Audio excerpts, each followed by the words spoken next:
ஓம் சாந்தி. 20/11/2024 காலை முரளி. ஓம் சாந்தி. பாப்தாதா மதுபன். சிவத்தந்தையே பிரம்மா தந்தையோட உடல் அவதரிச்சு நமக்காக ஆசிரியராகி பாடம் எடுக்க வந்திருக்கிறாரு. நம்மளாம் இறைமானவர்கள்.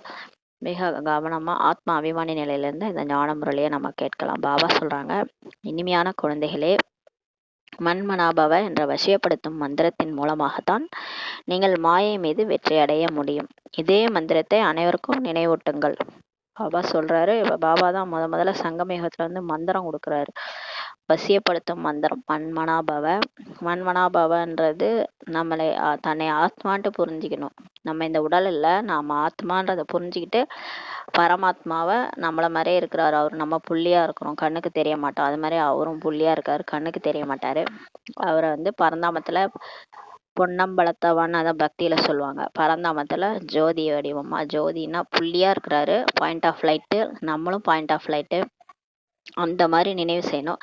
அந்த மாதிரி அவரை நினைக்கும் போதுதான் நீங்க மாயை மீது வெற்றி அடைய முடியும். அதாவது மாயன்றது இந்த உடல், அந்த உடல் சம்பந்தப்பட்ட விஷயங்கள், இந்த உலக விஷயங்கள் எல்லாமே மாயை தான். பற்று, ஆசை, அகங்காரம், இந்த 5 விகாரம், இது எல்லாமே காமம், கோபம், பற்று, ஆசை, அகங்காரம், இந்த 5 விகாரங்கள் உட்பட எல்லாமே மாயை தான். இந்த மாயையே நீங்க வெற்றி அடையணும்னா நீங்க புள்ளியா மாறிடணும். ஆத்ம உணர்வுல வந்து பாபா நினைவு செய்யணும். அப்பதான் வந்து உங்களால மாயை வெல்ல முடியும். இந்த மந்திரத்தை தான் பாபா நமக்கு கொடுக்குறாரு. இந்த மந்திரத்தை சங்கமயுகத்துல நமக்கு கிடைக்குது. இந்த மந்திரத்தை எல்லாருக்கும் நினைவூட்டுங்கள் சொல்லி பாபா சொல்றாரு. கேள்வி: இந்த எல்லையில்லாத நாடகத்தில் எல்லோரையும் விட வலுவான வேலையாட்கள் யார் யார் மற்றும் எப்படி? இப்போ பாபா ஒரு நாடகம், ட்ராமா, ஒரு விளையாட்டு உருவாக்கி இருக்கிறாரு. அதில் நம்மளாம் நடிகர்கள். இதில் எல்லாரை விட வலுவான அவருடைய வேலையாட்கள் யாருன்னு கேட்குறாரு.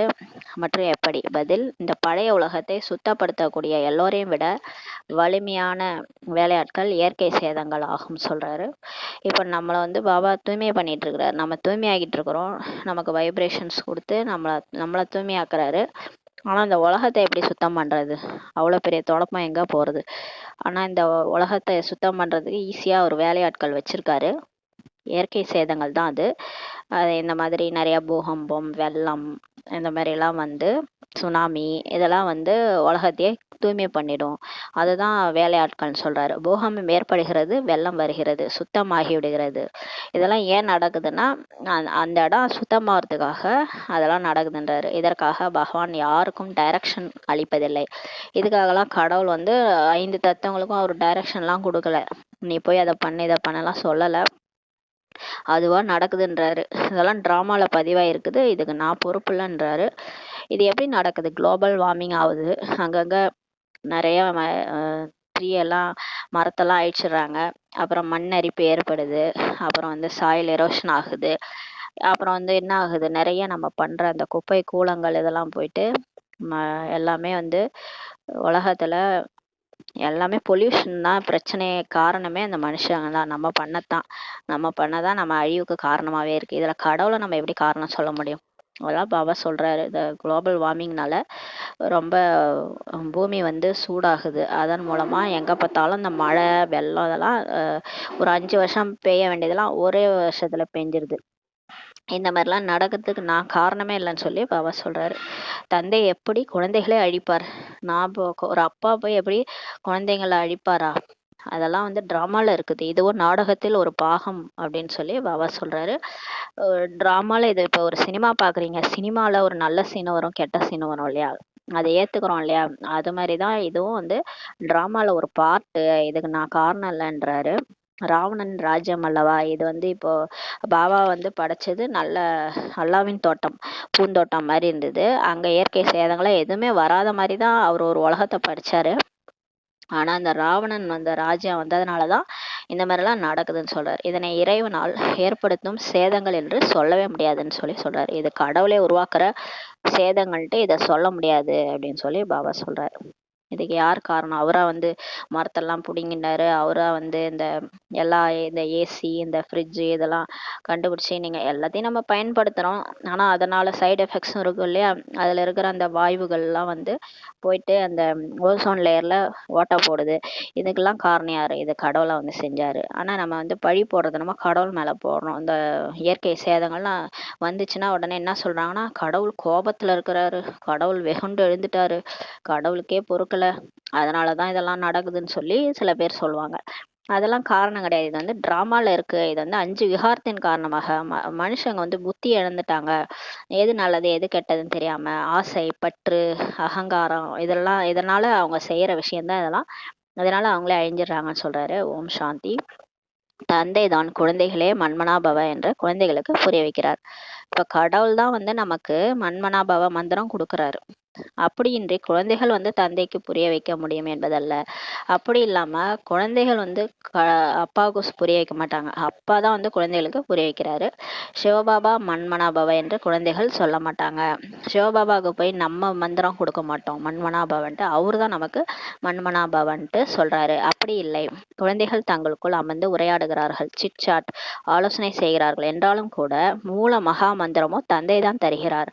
இப்ப நமக்குள்ளார பிரம்மா குமாரிகள் பிகேஸ் தனக்குள்ளார உட்காந்துட்டு ஆலோசனை பண்றோம், ஞானத்தை சிந்தனை செய்யறோம்னாலும் இதுல மூல மகா மந்திரம் மூல விஷயம் என்னன்னா அதை கடவுள் தான் கொடுக்குறாருன்னு சொல்றாரு.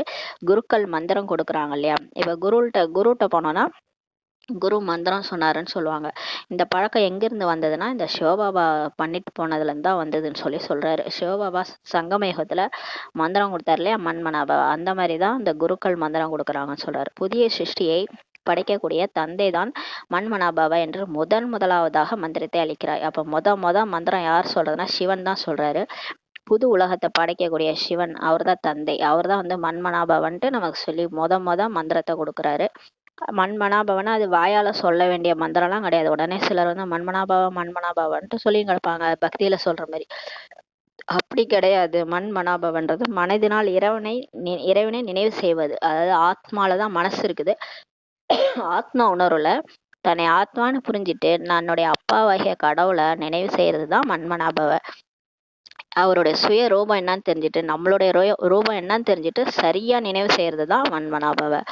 இதனுடைய பெயரே வசியப்படுத்தும் மந்திரம் என்பதாகும் சொல்றாரு. இந்த மன்மனாபவன்றது வசியப்படுத்தும் மந்திரம். அது மாயை வந்து இந்த மந்திரத்தை நீங்க வச்சிருந்தீங்கன்னா இந்த மாயா உங்க கீழே அடி பண்ணிடும். அந்த 5 தலை பாம்பும் உங்களுக்கு தலை வணங்கும். அதனாலதான் விஷ்ணுவோட தலையில 5 தலை பாம்பு சுருட்டிட்டு இருக்கதா காமிச்சிருப்பாங்க.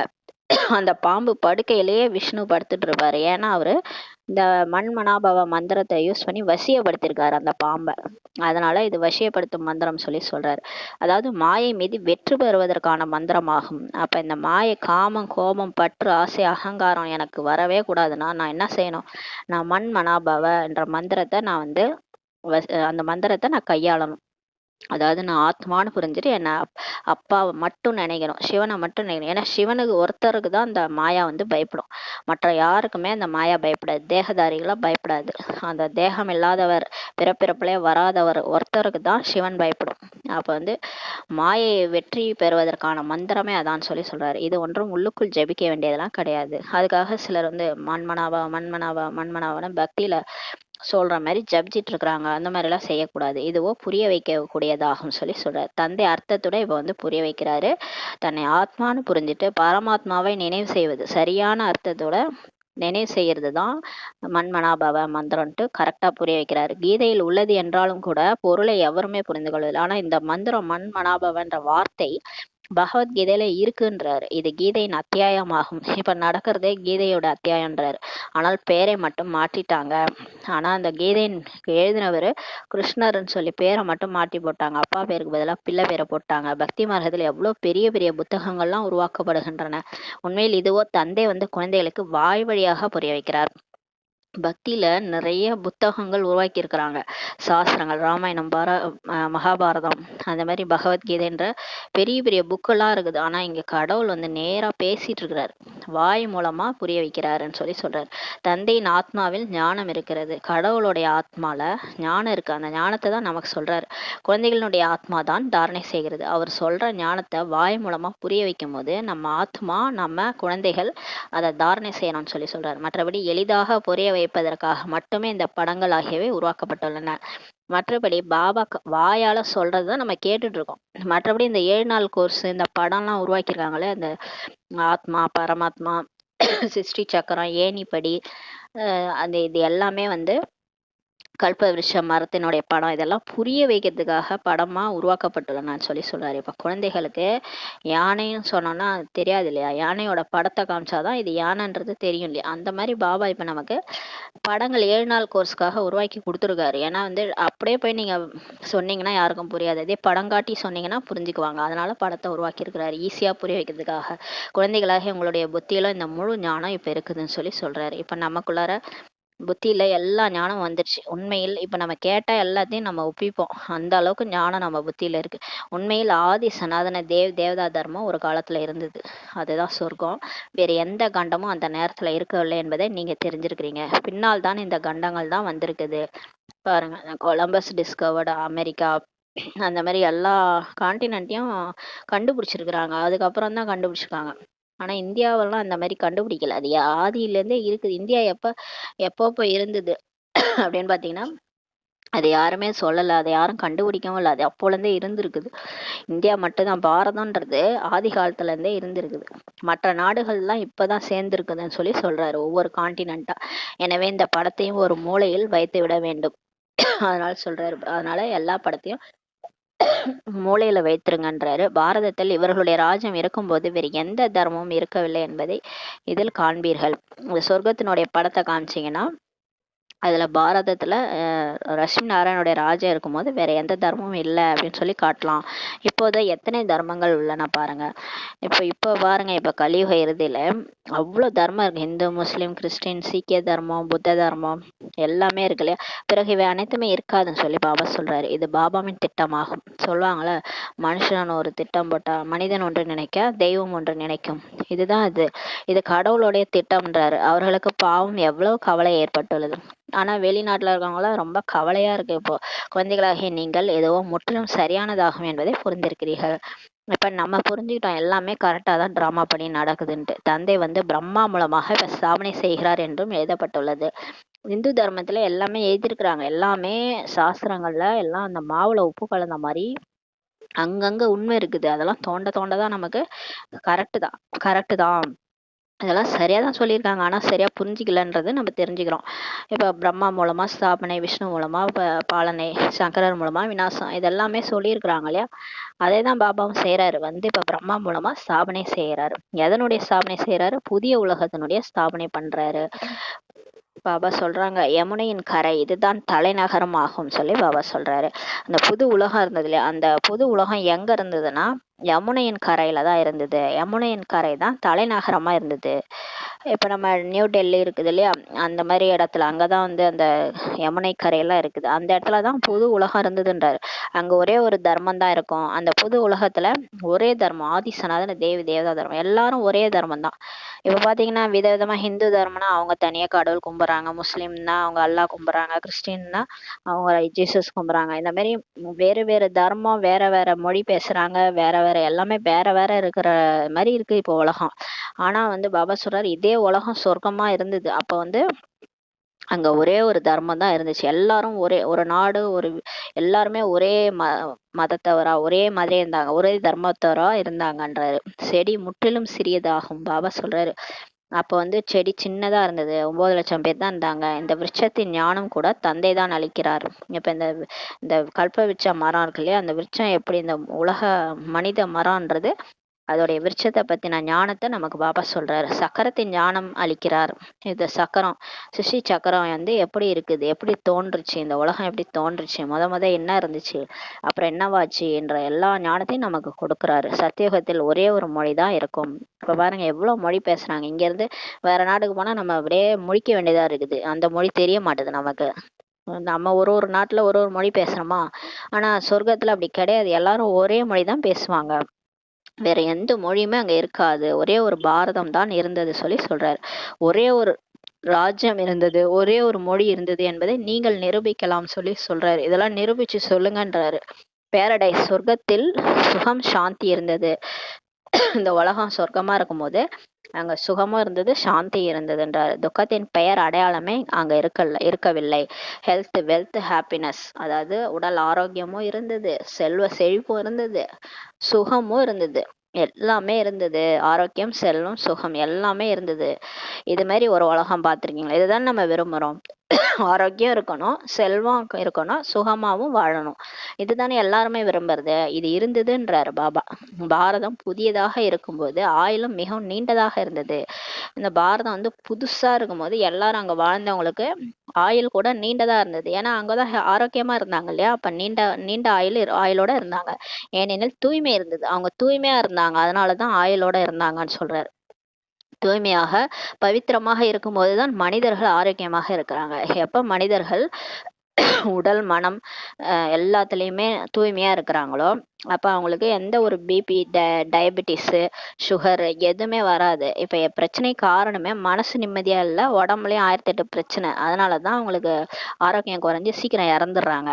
ஆனா அங்க வந்து சொர்க்கத்துல மனசும் ஆரோக்கியமா இருக்கும், உடலும் ஆரோக்கியமா இருக்கும். அதனால தூய்மையா இருந்ததுனாலதான் அவங்க ஆரோக்கியமா இருந்தாங்கன்னு சொல்லி பாபா சொல்றாரு. அதாவது எண்ணம் சொல் செயல்ல தூய்மையா இருந்தது, உடம்பும் தூய்மையா இருந்தது. 5 விகாரம் அங்க கிடையாது. காமம் கோபம் பற்று ஆசை அகங்காரம் கிடையாது. முக்கியமா இந்த நோய்க்கு காரணமே இந்த காமம் கோபம் பற்று ஆசை அகங்காரம் தான். அது அங்க கிடையாதுன்றனால அவங்க தூய்மையா இருந்ததுனால ஆரோக்கியமா இருக்கிறாங்கன்னு சொல்றாரு. தூய்மையற்று இருக்கும்போது பாருங்கள் மனிதர்கள் நிலைமை என்னவாகி விடுகிறது. இப்ப அப்பவித்திரத்தா இருக்கும்போது பாருங்க மனுஷங்க நிலைமை என்னவாயிடுது. ஒருத்தவங்க வீட்டுல உட்காந்துட்டு மற்றவங்கள பத்தியே யோசிச்சுட்டு சிந்திச்சுக்கிட்டு டென்ஷன் ஆயிட்டு இருந்தா நமக்கு தான் பிபி ரைஸ் ஆயிடுது. அதனால நம்ம உடம்புல பிரச்சனை வந்து ஹாஸ்பிட்டலுக்கு போனா அவங்களுக்கு பிபி இவ்வளவு இருக்குன்னு சொல்றாங்க. அப்ப பாத்தீங்கன்னா அந்த அப்பவித்ராதா தானே நம்ம காரணமே. தூய்மை மனசுல தூய்மை இல்லை, எதையாவது சிந்திச்சுட்டு யாரை பத்தியாவது சிந்திச்சு கவலைப்பட்டுட்டு இருந்ததுனால நமக்கு அந்த மாதிரி ஆயிடுது. அதான் பாபா சொல்றாரு, அப்பவித்திரத்தானாலதான் இந்த மாதிரி எல்லாம் நிலைமை ஆயிடுதுன்றாரு. அமர்ந்தபடியே அகால மரணம் ஆகி விடுகிறது. கண்டதையும் சாப்பிட்றாங்க, ரோட்ல விற்கிறது எல்லாத்தையும் வாங்கி சாப்பிட்டுட்டு கடைசியில உடம்புல ஹார்ட் அட்டாக் வந்துடுது. அப்படியே உட்காந்த இடத்துல இருந்தே இறந்துடுறாங்க. சிலர் ஆக்சிடென்ட் ஆகி இறந்து போயிடுறாங்க. இது மாதிரிலாம் அகால மரணம் நடக்குது. இளைஞர்களும் இறந்து விடுகிறார்கள். 40 வயசு 18 வயசு 20 வயசுல எல்லாம் இறந்து போயிடுறாங்க. எவ்வளவு துக்கம் ஏற்படுகிறது இங்க கலியுகத்துல. ஏன் இதெல்லாம் காரணமே தூய்மையின்மைதான் சொல்லி சொல்றாரு. அப்பவித்திரத்தாவினாலதான் இறக்குறாங்கன்றாரு. அங்க அகால மரணம் ஏற்படுவதே இல்லை. அங்கெல்லாம் வந்து ஆக்சிடென்ட், உட்கார்ந்தபடியே செத்துட்டாங்க, ஹார்ட் அட்டாக்கு, நிறைய கொலஸ்ட்ரால் உள்ள ஃபுட்டா சாப்பிட்டாங்க, ரோட்டு கடையில வாங்கி சாப்பிட்டாங்க, இப்படிலாம் சொல்ல மாட்டாங்க. ஏன்னா தேவதைகள் அந்த மாதிரி உலகத்துல ஆரோக்கியமா வாழ்ந்தாங்க. அவங்க ஃபுட் எல்லாம் பாத்தீங்கன்னா சூரிய ஒளியில சமைக்கிற சாப்பாடு தான் சாப்பிடுவாங்க. அது மாதிரி எல்லாமே ரொம்ப அங்க வந்து ஃபர்ஸ்ட் கிளாஸான சதோ பிரதானமான உணவு தான் இருக்கும். அங்க வந்து எல்லாருடைய பழக்க வழக்கமுமே அதிகாலையில எழுந்திருக்கிறது எல்லாமே கரெக்டா இருக்கும். அந்த இஷ்டத்துக்கு இப்ப நைட்ல லேட்டா தூங்குறது, செல்போனை பாக்குறது, 12 மணிக்கு தூங்குறது, இந்த மாதிரி எல்லாம் இருக்கும் இல்லையா. தேவதைகள்ட்ட கையில போனே இருக்காது. அவங்க அங்க எல்லாருமே ஒருத்தவங்க சுகமா இருப்பாங்க. அப்புறம் எல்லாமே எண்ணங்களால தான் அங்க இயங்கும். அங்க வந்து வார்த்தைகளை விட எண்ணங்களாலேயே தான் இயங்கும். அதனால ஆத்மாவுல அவ்வளவு சக்தி சதோ பிரதானமா இருக்கிறதுனால அங்க முழு ஆயுள் இருக்கும் சொல்லி சொல்றாரு. தலைமுறை வரை, அதாவது முதுமை பருவம் வரை யாருமே இறக்க மாட்டாங்க. அதாவது வயசாகிற வரைக்கும் யாருமே இறக்க மாட்டாங்க. 150 வருடம் ஆகும். அதுக்கப்புறம் தான் தன் உடலை விட்டு போக போறோன்ற காட்சி கிடைக்கும். அப்புறம் எல்லார்ட்டையும் சொல்லிட்டு சந்தோஷமா அந்த உடலை விட்டு போவாங்க. யாரும் அழமாட்டாங்க. அந்த மாதிரி உலகம் அது. அமரலோகம் அதுக்கு பேரு. யாருக்காவது புரிய வைக்கிறீர்கள் என்றால் எல்லையில்லாத தந்தையை நினைவு செய்யுங்கள் சொல்லி சொல்லுங்க. அவர் தான் பதீத்த பாவனர்ன்ட்டு புரிய வைங்க.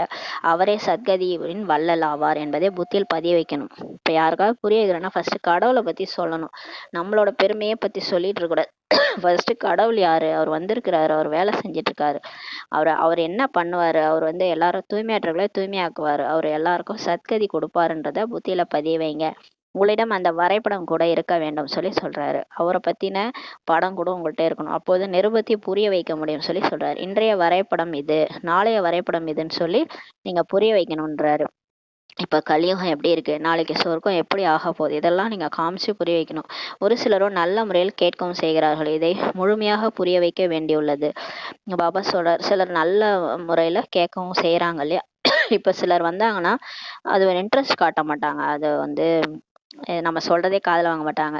சிலர் வந்து நல்லா அப்படியா அப்படியான்னு கேட்பாங்க. அப்ப அவங்களுக்கு முழுமையாக புரிய வைக்க வேண்டியுள்ளதுன்றாரு. அதனாலதான் பாபா எல்லாத்தையும் ரெடியா வச்சுக்கங்கன்றாரு. ஏன்னா வர்றவங்க ஒரு தாகத்தோட வராங்கன்னா நீங்க புரிய வைக்கிறதுக்கு உங்களுக்கு தகுதி இருக்கணும்ல. அதனால சொல்றாரு, இந்த பாரதம் அழியாத கண்டமாகும். இந்த தேவதா தர்மம் இருக்கும்போது வேற எந்த தர்மமே இருக்கவில்லைன்னு சொல்லி பாபா சொல்றாரு. இந்த பாரதம் வந்து அழிவற்ற கண்டம். இந்த விநாசன் டைம்ல எல்லா காண்டினென்ட்டும் தண்ணியில முழுகுது. ஏன்னா எல்லாரும் ஒருத்தவங்க போர் புரிஞ்சுக்கிட்டு அணுகுண்டு போட்டுட்டு எல்லாமே தண்ணியில போயிடுது. அப்ப ஆனா பாரதம் மட்டும் அழியாதுன்னு சொல்லி சொல்றாரு. இந்த தேவி தேவதா தர்மம் இருக்கும்போது வேற எந்த தர்மமே அப்ப கிடையாது. இப்போது அந்த ஆதி சனாதன தேவி தர்மம் இல்லை, மற்ற எல்லா தர்மமும் இருக்குன்னு சொல்லி சொல்றாரு. அது பேரை மாத்தி ஹிந்து தர்மம்னு வச்சுட்டாங்க. இந்த லட்சுமி நாராயணன் எங்கு சென்றார்கள் என்பது யாராலும் கூற முடியாது. சரி, ஒரு காலத்துல சொர்க்கம் இருந்துச்சு, லட்சுமி நாராயணன் ஆண்டாங்க இல்லையா, அவங்க எங்க போனாங்க சொல்லி பாபா கேக்குறாரு. அவங்க எங்க போனாங்கன்னு யாராலையும் சொல்ல முடியாதுன்னு சொல்லி பாபா சொல்றாரு. யாரிடமும் அதை சொல்வதற்கான வலிமையே கிடையாது. யாரும் சொல்ல முடியாது, அவங்களுக்கே தெரியாது. சொன்னாலும் என்ன பொய் சொல்றீங்கன்னு சொல்லி கேட்பாங்க இல்லையா. அதனால அவங்க யாருக்குமே அதை சொல்றதுக்கான வலிமை கிடையாது. ஏன்னா சத்தியமானவர் சிவன் தான் இந்த ரகசியத்தை வந்து சொல்றார். குழந்தைகளாகி உங்களால் நல்ல முறையில் ரகசியங்களை புரிய வைக்க முடியும். இப்ப நீங்க வந்து பாபாட்ட வந்து வாங்கின ஞானத்தின் மூலமா நீங்க வந்து உங்களுக்கு ரைட்ஸ் இருக்கு, நீங்க நல்ல முறையில நீங்க இந்த ரகசியத்தெல்லாம் புரிய வைக்க முடியும். அந்த லட்சுமி நாராயணன் மறுபிறவி எடுத்து எடுத்து இப்ப ரீபர்த்ல இருக்கிறாங்க, அவங்களே தான் திரும்ப போய் லட்சுமி நாராயணன் ஆவாங்கன்றதை நீங்க புரிய வைக்க முடியும். இதில் குழம்ப வேண்டிய அவசியமே இல்லைன்னு சொல்லி பாபா சொல்றாரு. இதுல என்ன குழப்பம் இருக்கு? குழம்ப வேண்டிய அவசியமே இல்லை. நீங்கள் எல்லாமே தெரிஞ்சிருக்கீங்க மற்றும் உங்களால் திரும்ப அதை சொல்லவும் முடியும் சொல்லி சொல்றாரு. உங்களுக்கு எல்லா ஞானமும் தெரியும், இதுல நீங்க குழம்ப வேண்டிய அவசியம் இல்லை. நீங்க இதை திரும்ப போய் அதை சொல்லவும் முடியும். இவர்கள் எங்கு சென்றார்கள் என்று நீங்கள் யாரிடம் வேண்டுமானாலும் கேட்க முடியும். நீங்க கோயில்ல போய் கூட கேளுங்க. இந்த லட்சுமி நாராயண் சிலை வச்சிருக்கீங்களே, இங்க எப்படி இந்த ராஜ்யத்தை அடைஞ்சீங்க, ஏன் இவ்வளோ பூஜை செய்றீங்க, இவங்களுக்கு இவங்க என்ன செஞ்சுட்டு போயிருந்தாங்க, இப்ப இவங்க எங்க போயிருக்கிறாங்கன்னு சொல்லி எல்லாம் யாரானாலும் போய் கேளுங்க. உங்களுடைய கேள்வியை கேட்டு ஆச்சரியப்பட்டு விடுவார்கள். அவங்க நம்ம கேள்வியை கேட்டு என்ன இவங்க இப்படி எல்லாம் பேசுறாங்கன்ட்டு நம்மள ஆச்சரியமா பார்ப்பாங்க. இவர்கள் கூட எவ்வாறு 84 பிறவிகள் எடுக்கிறார்கள் என்பதை நீங்கள் நிச்சயத்துடன் கூறுகிறீர்கள். இந்த லட்சுமி நாராயணன் எப்படி 84 பிறவி எடுக்கிறாங்கன்றத நம்ம நிச்சயத்தோட புரிய வைக்க முடியும்னு சொல்றாரு. புத்தியில் உள்ளதல்லவா. ஏன்னா நமக்கு பாபா டெய்லியும் முறையில சொல்லி சொல்லி மனப்பாடமே ஆயிப்போச்சு. இப்ப புத்தியில நமக்கு இருக்குது, நம்ம யார் கேட்டாலும் சொல்லுவோம்னு சொல்லி சொல்றாரு. சத்தியுகமான புதிய உலகத்தில் நம்முடைய ராஜ்யம் இருந்தது என்று நீங்கள் சட்டென்று கூறுவீர்கள். நமக்கு தெரியும் இல்லையா, புது உலகம் சொர்க்கம், அங்கதான் லட்சுமி நாராயணோட ராஜ்யம் இருந்ததுன்ட்டு நீங்க சொல்லுவீங்க. ஒரே ஒரு ஆதி சனாதன தேவி தேவதா தர்மம் தான் இருந்தது, வேற எந்த தர்மமும் அந்த நேரத்துல இல்ல. எல்லாமே புதுசாக தான் அங்க இருக்கும். ஒவ்வொரு பொருளும் சதோ பிரதானமா இருக்கும், ஃபர்ஸ்ட் கிளாஸா இருக்கும். ஃபர்ஸ்ட் ஸ்டாண்டர்ட் செகண்ட் ஹேண்டுன்னு சொல்றாங்கல்ல, ஃபர்ஸ்ட் ஸ்டாண்டா இருக்கும் எல்லா பொருளும். தங்கம் கூட ஏராளமாக இருக்கும். அங்க தங்கம்லாம் கொட்டி கிடக்கும், ரோட்லயே தங்கம்லாம் கொட்டி கிடக்கும், சுலபமாக எடுக்கப்பட்டுவிடும். தங்கம் மலையே இருக்கும், அந்த மலையில இருந்து உடச்சி எடுத்துட்டு வந்து வீடெல்லாம் கட்டுவாங்க, சுலபமாக எடுக்கப்பட்டுவிடும். பின் அந்த தங்க கற்களால் கட்டிடங்கள் ஆகியவை அமைக்கப்படக்கூடும். பாபா சொல்றாரு பாருங்க, இதெல்லாம் வச்சுதான் நம்ம அந்த வரைபடம்லாம் இப்ப வருது. முரளியில சொன்னதை தான் எல்லாரும் உருவாக்கி அந்த வீடியோவா கொடுக்குறாங்க நமக்கு. அந்த தங்க கற்கள் எல்லாம் எடுத்துட்டு வந்து கட்டிடம் கட்டுவாங்க. அங்க எல்லாமே தங்கத்தினுடையதாக தான் இருக்கும். அங்க சொர்க்கத்துல எல்லாமே தங்கத்தை வச்சுதான் உருவாக்கியிருப்பாங்க. சுரங்கங்கள் எல்லாமே புதிதாக இருக்கும் அல்லவா, அங்க தங்க சுரங்கங்கள் தான் இருக்கும். எல்லாமே புதுசு புதுசா உருவாகி இருக்குன்றாரு. போலியானதோ எடுத்து வரவே மாட்டார்கள். இங்க கிடைக்கிற மாதிரி இங்க வந்து தங்க நகையே போலியா தான் இருக்குது. 24 கேரட்னா கேட்டீங்கன்னா இருக்காது, அந்த மாதிரி கலப்படம் இருக்கு. ஆனா அங்க போலின்றது இருக்கவே இருக்காதுன்றாரு. எனவே உண்மையானது தான் அங்க நிறைய இருக்கும். அசல் அசல் தங்கம் தான் அங்க இருக்குன்றாரு. இங்கு ரியல் என்பதே பெயரே கிடையாது. ஆனா இந்த கலியுகத்துல இங்க எல்லாமே பொய் தான். நம்ம உடம்பே பொய், அந்த மாதிரி மனுஷங்க பேசுறது பொய், எல்லாமே பொய். இங்க வந்து உண்மை என்ற பெயரே கிடையாதுன்னு சொல்லி சொல்றாரு. இமிட்டேஷன், போலியானது எவ்வளவு தீவிரமாக உள்ளது. இங்க பாருங்க, இங்க வந்து தங்க நகை போட்டா கூட எல்லாரும் பார்க்க மாட்டாங்க. ஆனா இந்த இமிட்டேஷன் ஜுவல்லரின்னு ஒண்ணு விற்கிறாங்க பாருங்க, அதை வாங்கி போட்டா அதை வந்து ஆஹா சூப்பரா இருக்கு, எங்க வாங்குனீங்கன்னு கேட்பாங்க. அதுக்குதான் இங்க வந்து மதிப்பு ஜாஸ்தி. இந்த இமிட்டேஷன் தான் அதிகமா தீவிரமாக இருக்கிறதுன்றார். எனவே பொய்யான மாயை, பொய்யான சரீரம் என்று கூறப்படுகிறது. இது வந்து கலியுகம் பொய். இங்க வந்து மாயை, பொய்யான மாயை ஏமாத்துது எல்லாரையும். இந்த சரீரம் கூட பொய், இது மெய்யின்னு பேர் வச்சிருக்காங்களே இந்த உடலுக்கு, ஆனா அது பொய்யே, அது அழிஞ்சு போயிடும்னு சொல்லி சொல்றாரு. இன்னைக்கு இருப்பாங்க, நாளைக்கு இருக்க மாட்டாங்க. அப்புறம் அந்த சரீரத்தை போய் நீங்க மெய்யின்னு பேர் வச்சிருக்கீங்க, அது பொய்யான சரீரம் சொல்லி பாபா சொல்றாரு. செல்வம் கூட பொய்யாகவே இருக்கும். இங்க இருக்கிற செல்வம் கூட பொய் தான். எப்படி இருக்கு, ஒரு அந்த காலத்துல செல்வம்லாம் தங்க நாணயம் மாதிரி இருக்கும். அந்த துவாபர யுகத்துல கூட அந்த நாணயம் மாதிரிதான் இருந்தது. ஆனா இப்ப பாருங்க, ஒரு வெள்ளத்தாள், அந்த தாளுக்கு என்ன ஆகும், அந்த தாள் ஒரு பூகம்பம் வந்தா தாளெல்லாம் காண போயிடும். அந்த மாதிரி இங்க இருக்கிற செல்வம், அந்த பணம்லாம் கூட பொய்யாக தான் இருக்கும்னு சொல்றாரு. வைரம் முத்துக்கள் ஆகியவை எப்பேற்பட்ட ரகங்களாக வெளிப்படுகின்றன என்றால் அது உண்மையானதாக இல்லை, பொய்யானதாக என்று தெரியவும் வராதுன்னு சொல்லி சொல்றாரு. இங்க வைரம் முத்துக்கள் இதெல்லாம் இருக்கு இல்லையா, இது எப்படி இருக்குதுன்னா இது உண்மையானதா இல்லை பொய்யானதான்னு கூட தெரியாது. இங்கே ஷோ பகட்டு எவ்வளவு இருக்கும் என்றால் போலியானதாக இல்லை, உண்மையானதா என்று பகுத்தறியவே முடியாது. இங்கே இந்த கலியுகத்துல ஷோ எவ்வளோ இருக்குன்னா கரெக்ட் எது தப்பு எதுன்னே கண்டுபிடிக்க முடியாது. போலி எது உண்மை எதுன்ட்டு கண்டுபிடிக்கவே முடியாதுன்னு சொல்லி பாபா சொல்றாரு. அங்கோ இது போன்ற போலியான பொருட்களே இருப்பதில்லை. சொர்க்கத்துல அந்த மாதிரி போலின்னே இருக்காது, எல்லாமே உண்மையாதான் இருக்கும். அங்க மனுஷங்களும் உண்மையாதான் இருப்பாங்க. அங்க போய் இவங்க நல்லவங்களா கெட்டவங்களான்னு நம்ம பயந்து பயந்து பேச தேவையில்லை. ஏன்னா எல்லாருமே நல்லவங்களா இருப்பாங்க. சொர்க்கத்துல எல்லாருமே தேவதைகளா இருப்பாங்க. எல்லார்ட்டையும் நல்ல குணங்கள் தான் இருக்கும். நம்பி நீங்க பேசலாம், நம்பி நீங்க எது வேணாலும் கொடுக்கலாம், திரும்ப நம்மள்ட்டே கொடுத்துருவாங்க. ஆனா இங்க பாருங்க எல்லாமே போலி, மனுஷங்களும் போலி, உலகமே மாயை, எல்லாமே பகட்டுன்றாரு. யார் நல்லவங்க கெட்டவனும் கண்டுபிடிக்க முடியாது. நகையில கூட நல்லதா கெட்டதான்னு கூட கண்டுபிடிக்க முடியாது, எல்லாமே போலியான பொருட்கள்னு சொல்றாரு. விநாசம் ஏற்பட்டு விடும் பொழுது எல்லாமே பூமிக்குள் சென்று விடுகின்றன. பாபா சொல்றாரு எப்ப விநாசம் ஆகுதோ அப்ப எல்லாமே இந்த காண்டினென்ட் எல்லாம் மூழ்கிறோம், பூமிக்குள்ள போயிரும். இவ்வளவு பெரிய பெரிய கற்கள், வைரங்கள் ஆகியவற்றை கட்டிடங்கள் பதிக்க முடியும் சொல்றாரு. பாருங்க பாபா சொல்றாரு, இப்பெல்லாம் நீங்க கட்டடம் கட்டுறீங்களே, ஏதாவது பதிக்கிறீங்களா? ஆனா சொர்க்கத்துல இந்த வைர வைடூரியங்கள் கற்கள் எல்லாம் கட்டிடத்துல பதிச்சிருப்பாங்க. அது மாதிரி பதிக்க முடியுன்றாரு. அவை எல்லாம் எங்கிருந்து வந்திருக்க கூடும்? யார் அறுத்து எடுப்பார்கள்? இந்தியாவில் கூட நிபுணர்கள், அதாவது அந்த வைரம் வைடூரியம் இதெல்லாம் எங்கிருந்து வரும், அது எங்கிருந்து அறுத்து எடுத்திருப்பாங்கன்னு சொல்லி கேக்குறாரு. அதெல்லாம் நம்ம அங்க போய் தான் பார்க்க முடியும். சொர்க்கத்துல அது மாதிரிலாம் நடக்கும். எல்லாரும் இங்க இருக்கிறவங்க தான் அங்க வருவாங்க. இங்க ஒரு உடல்ல இருந்து இந்த எக்ஸ்பர்ட் இருப்பாங்க. இந்தியாவில் கூட சில எக்ஸ்பர்ட் நிறைய பேர் இருக்கிறாங்களாம், நிபுணர்கள்ட்டு. திறமைசாலியா ஆகி கொண்டே செல்வார்கள். இன்ஜினியர்கள் அந்த மாதிரி இருக்கிறாங்க, சயின்டிஸ்ட், அவங்கெல்லாம் திறமைசாலியா ஆயிட்டே போவாங்க. இவங்க என்ன பண்ணுவாங்கன்னா ரீபர்த் எடுத்து அங்க சொர்க்கத்துக்கு வருவாங்க. அங்க அவங்க இந்த வேலையை தான் செய்வாங்க. அதாவது தங்க மாளிகை கட்டுவாங்க. அந்த தங்க மாளிகையில இந்த வைர வைடூரியங்கள்லாம் பதிப்பாங்க. அந்த ஒரு கலையை தான் இங்கேயே கத்துக்கிட்டு போவாங்க. அதுல எக்ஸ்பர்ட் ஆயிட்டே போறாங்கன்னு சொல்றாரு. இப்ப சயின்ஸ் முன்னேற்றம் அடையுது இல்லையா, அது எதுக்காகனா சொர்க்கத்துக்காக தான் சொல்றாரு. சொர்க்கம் வர்றதுக்காக தான் இவ்வளோ சயின்ஸ் முன்னேறிட்டு போகுது. ஏன்னா இது எல்லாமே அங்க பயன்படும் சொல்றாரு. இங்க எல்லாத்துக்கும் மிஷின் கண்டுபிடிக்கிறாங்க. இட்லி சுடுறதுக்கு, தோசை சுடுறதுக்கு, எல்லாத்துக்கும் மிஷின். சாமான் விளக்கறதுக்கு, அதாவது ஒரு வேலையும் செய்யக்கூடாது அந்த மாதிரி, உடலால எந்த வேலையும் செய்யாத மாதிரி கண்டுபிடிக்கிறாங்க எல்லாத்தையும். இது எல்லாமே அங்கதான் பயன்படும் சொல்றாரு. பிறகு அங்கு இந்த திறமைகளை எடுத்துக்கொண்டு வருவார்கள் அல்லவா. இவங்க இங்க எல்லாத்தையும் எக்ஸ்பர்ட் ஆயிட்டு போறாங்க. அவங்க சரீரம் விட்டு அங்க வருவாங்க. அங்கேயே இவங்க ஞானம் அடைஞ்சிருவாங்க. கொஞ்சம் ஞானம் கேட்டாலும் சொர்க்கத்துக்கு வருவாங்கன்னு சொல்றாரு இல்லையா. அதனால ஞானம் கேட்டுட்டு அங்க வந்துருவாங்க. ஆனாலும் வந்தாலும் லட்சுமி நாராயணன் மாதிரி பதவியெல்லாம் அடைய மாட்டாங்க.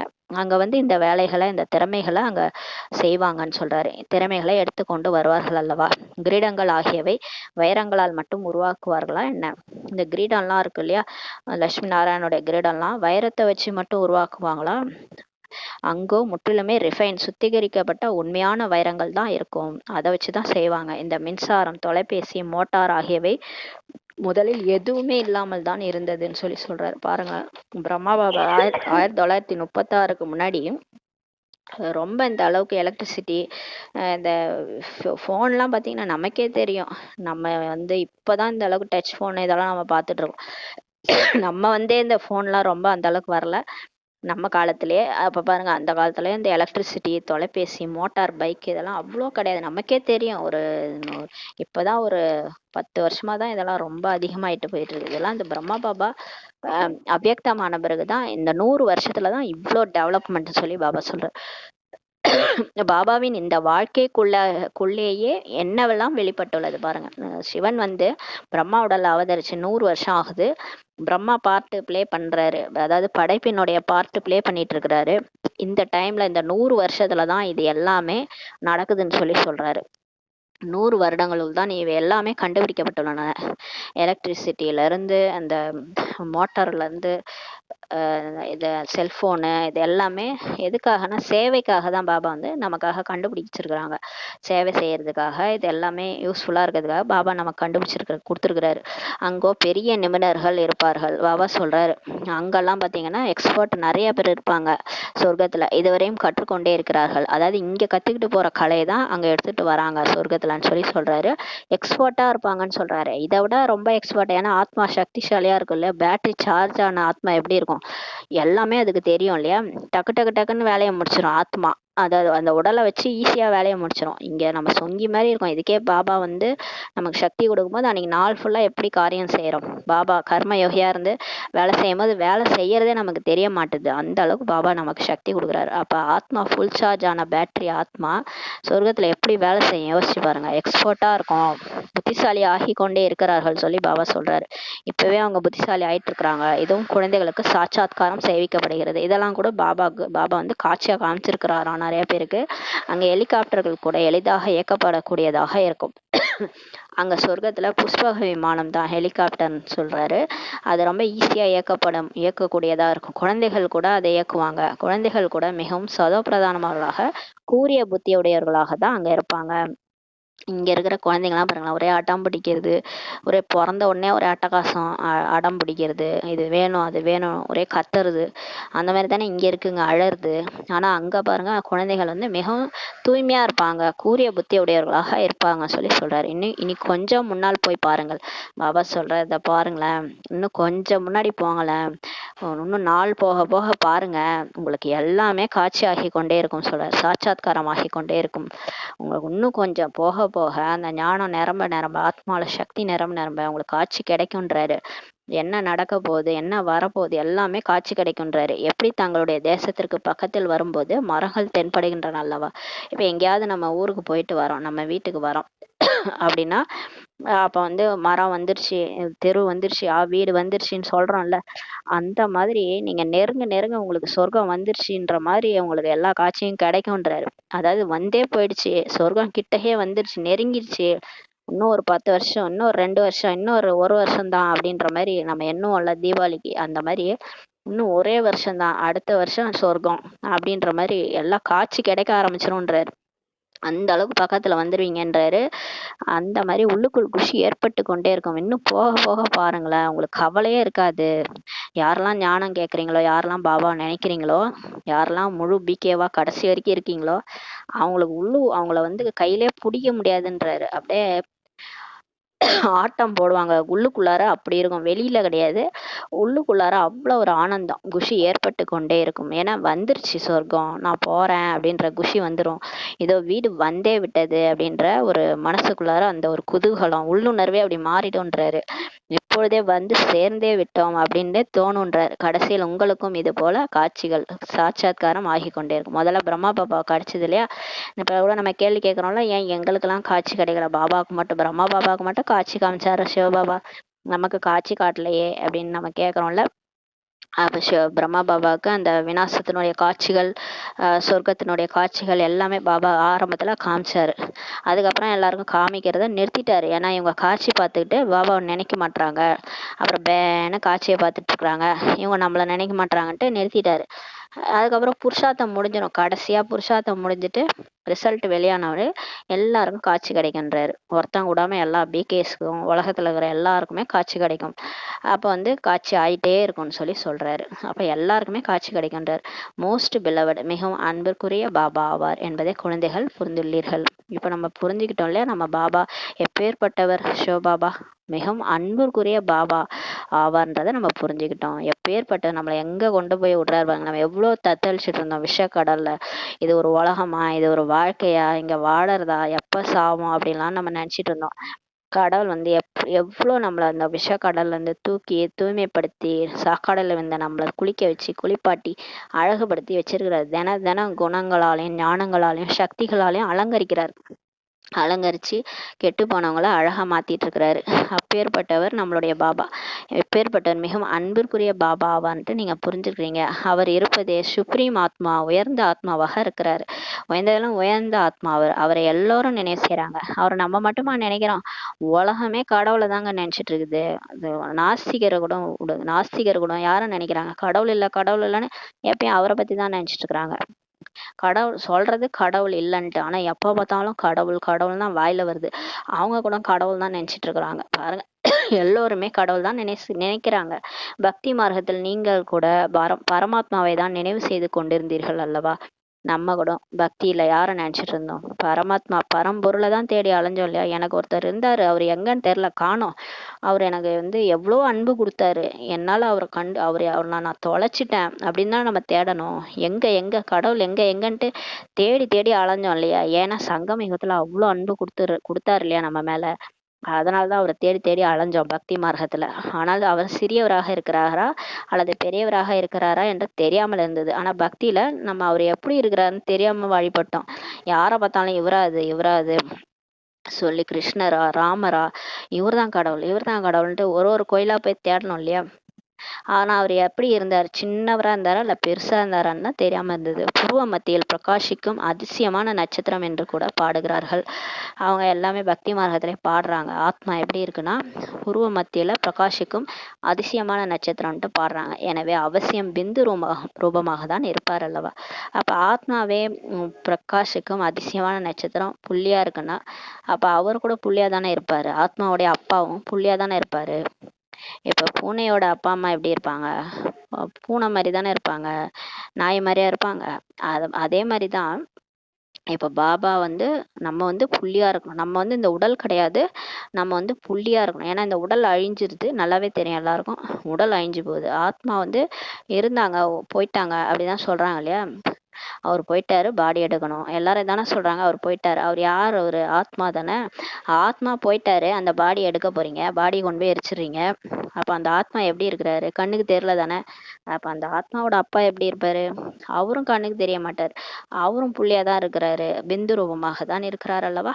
அவருக்கு தான் சுப்ரீம் ஆத்மா என்று சொல்லப்படுகிறது. அவர் உயர்ந்ததிலும் உயர்ந்த ஆத்மா அவரு. அதாவது அவர் பிறப்பிறப்புல வர்றதில்லை, 5 விகாரங்கள்ல மாற்றதில்லை. அதனால அவர் தூய்மையான சுப்ரீம் சோல் என்று சொல்லப்படுறார். அதாவது பரமாத்மா என்று கூறப்படுகிறது. அவருக்குள் விசேஷ தன்மைகள் எல்லாமே இருக்கவே இருக்கிறது. அவர் என்னைக்குமே ஃபுல் சார்ஜடு பேட்டரி. அவர் தான் சோர்ஸே. அவர் தான் அவுட் தான் எல்லாருக்குமே சார்ஜ். நம்ம சார்ஜ் பண்ணிக்கிறோம். அவர் தான் நமக்கு சார்ஜரே. அவுட் தான் நம்ம சோலை சார்ஜ் பண்ணிக்கிறோம். அவர்கிட்ட எப்பயுமே அவர் எவர் பியூரா இருக்கிறாரு. அவர் தூய்மையற்றவரா ஆகிறதே கிடையாது. அவரை யாராவது போயிட்டு கிளீன் பண்ணணும்னு அவசியம் கிடையாது. ஏன்னா அவர் எப்பயுமே கிளீனா இருக்கிறாரு. அவர் விசேஷ தன்மைகள் எல்லாமே அவர்கிட்ட இருக்குது.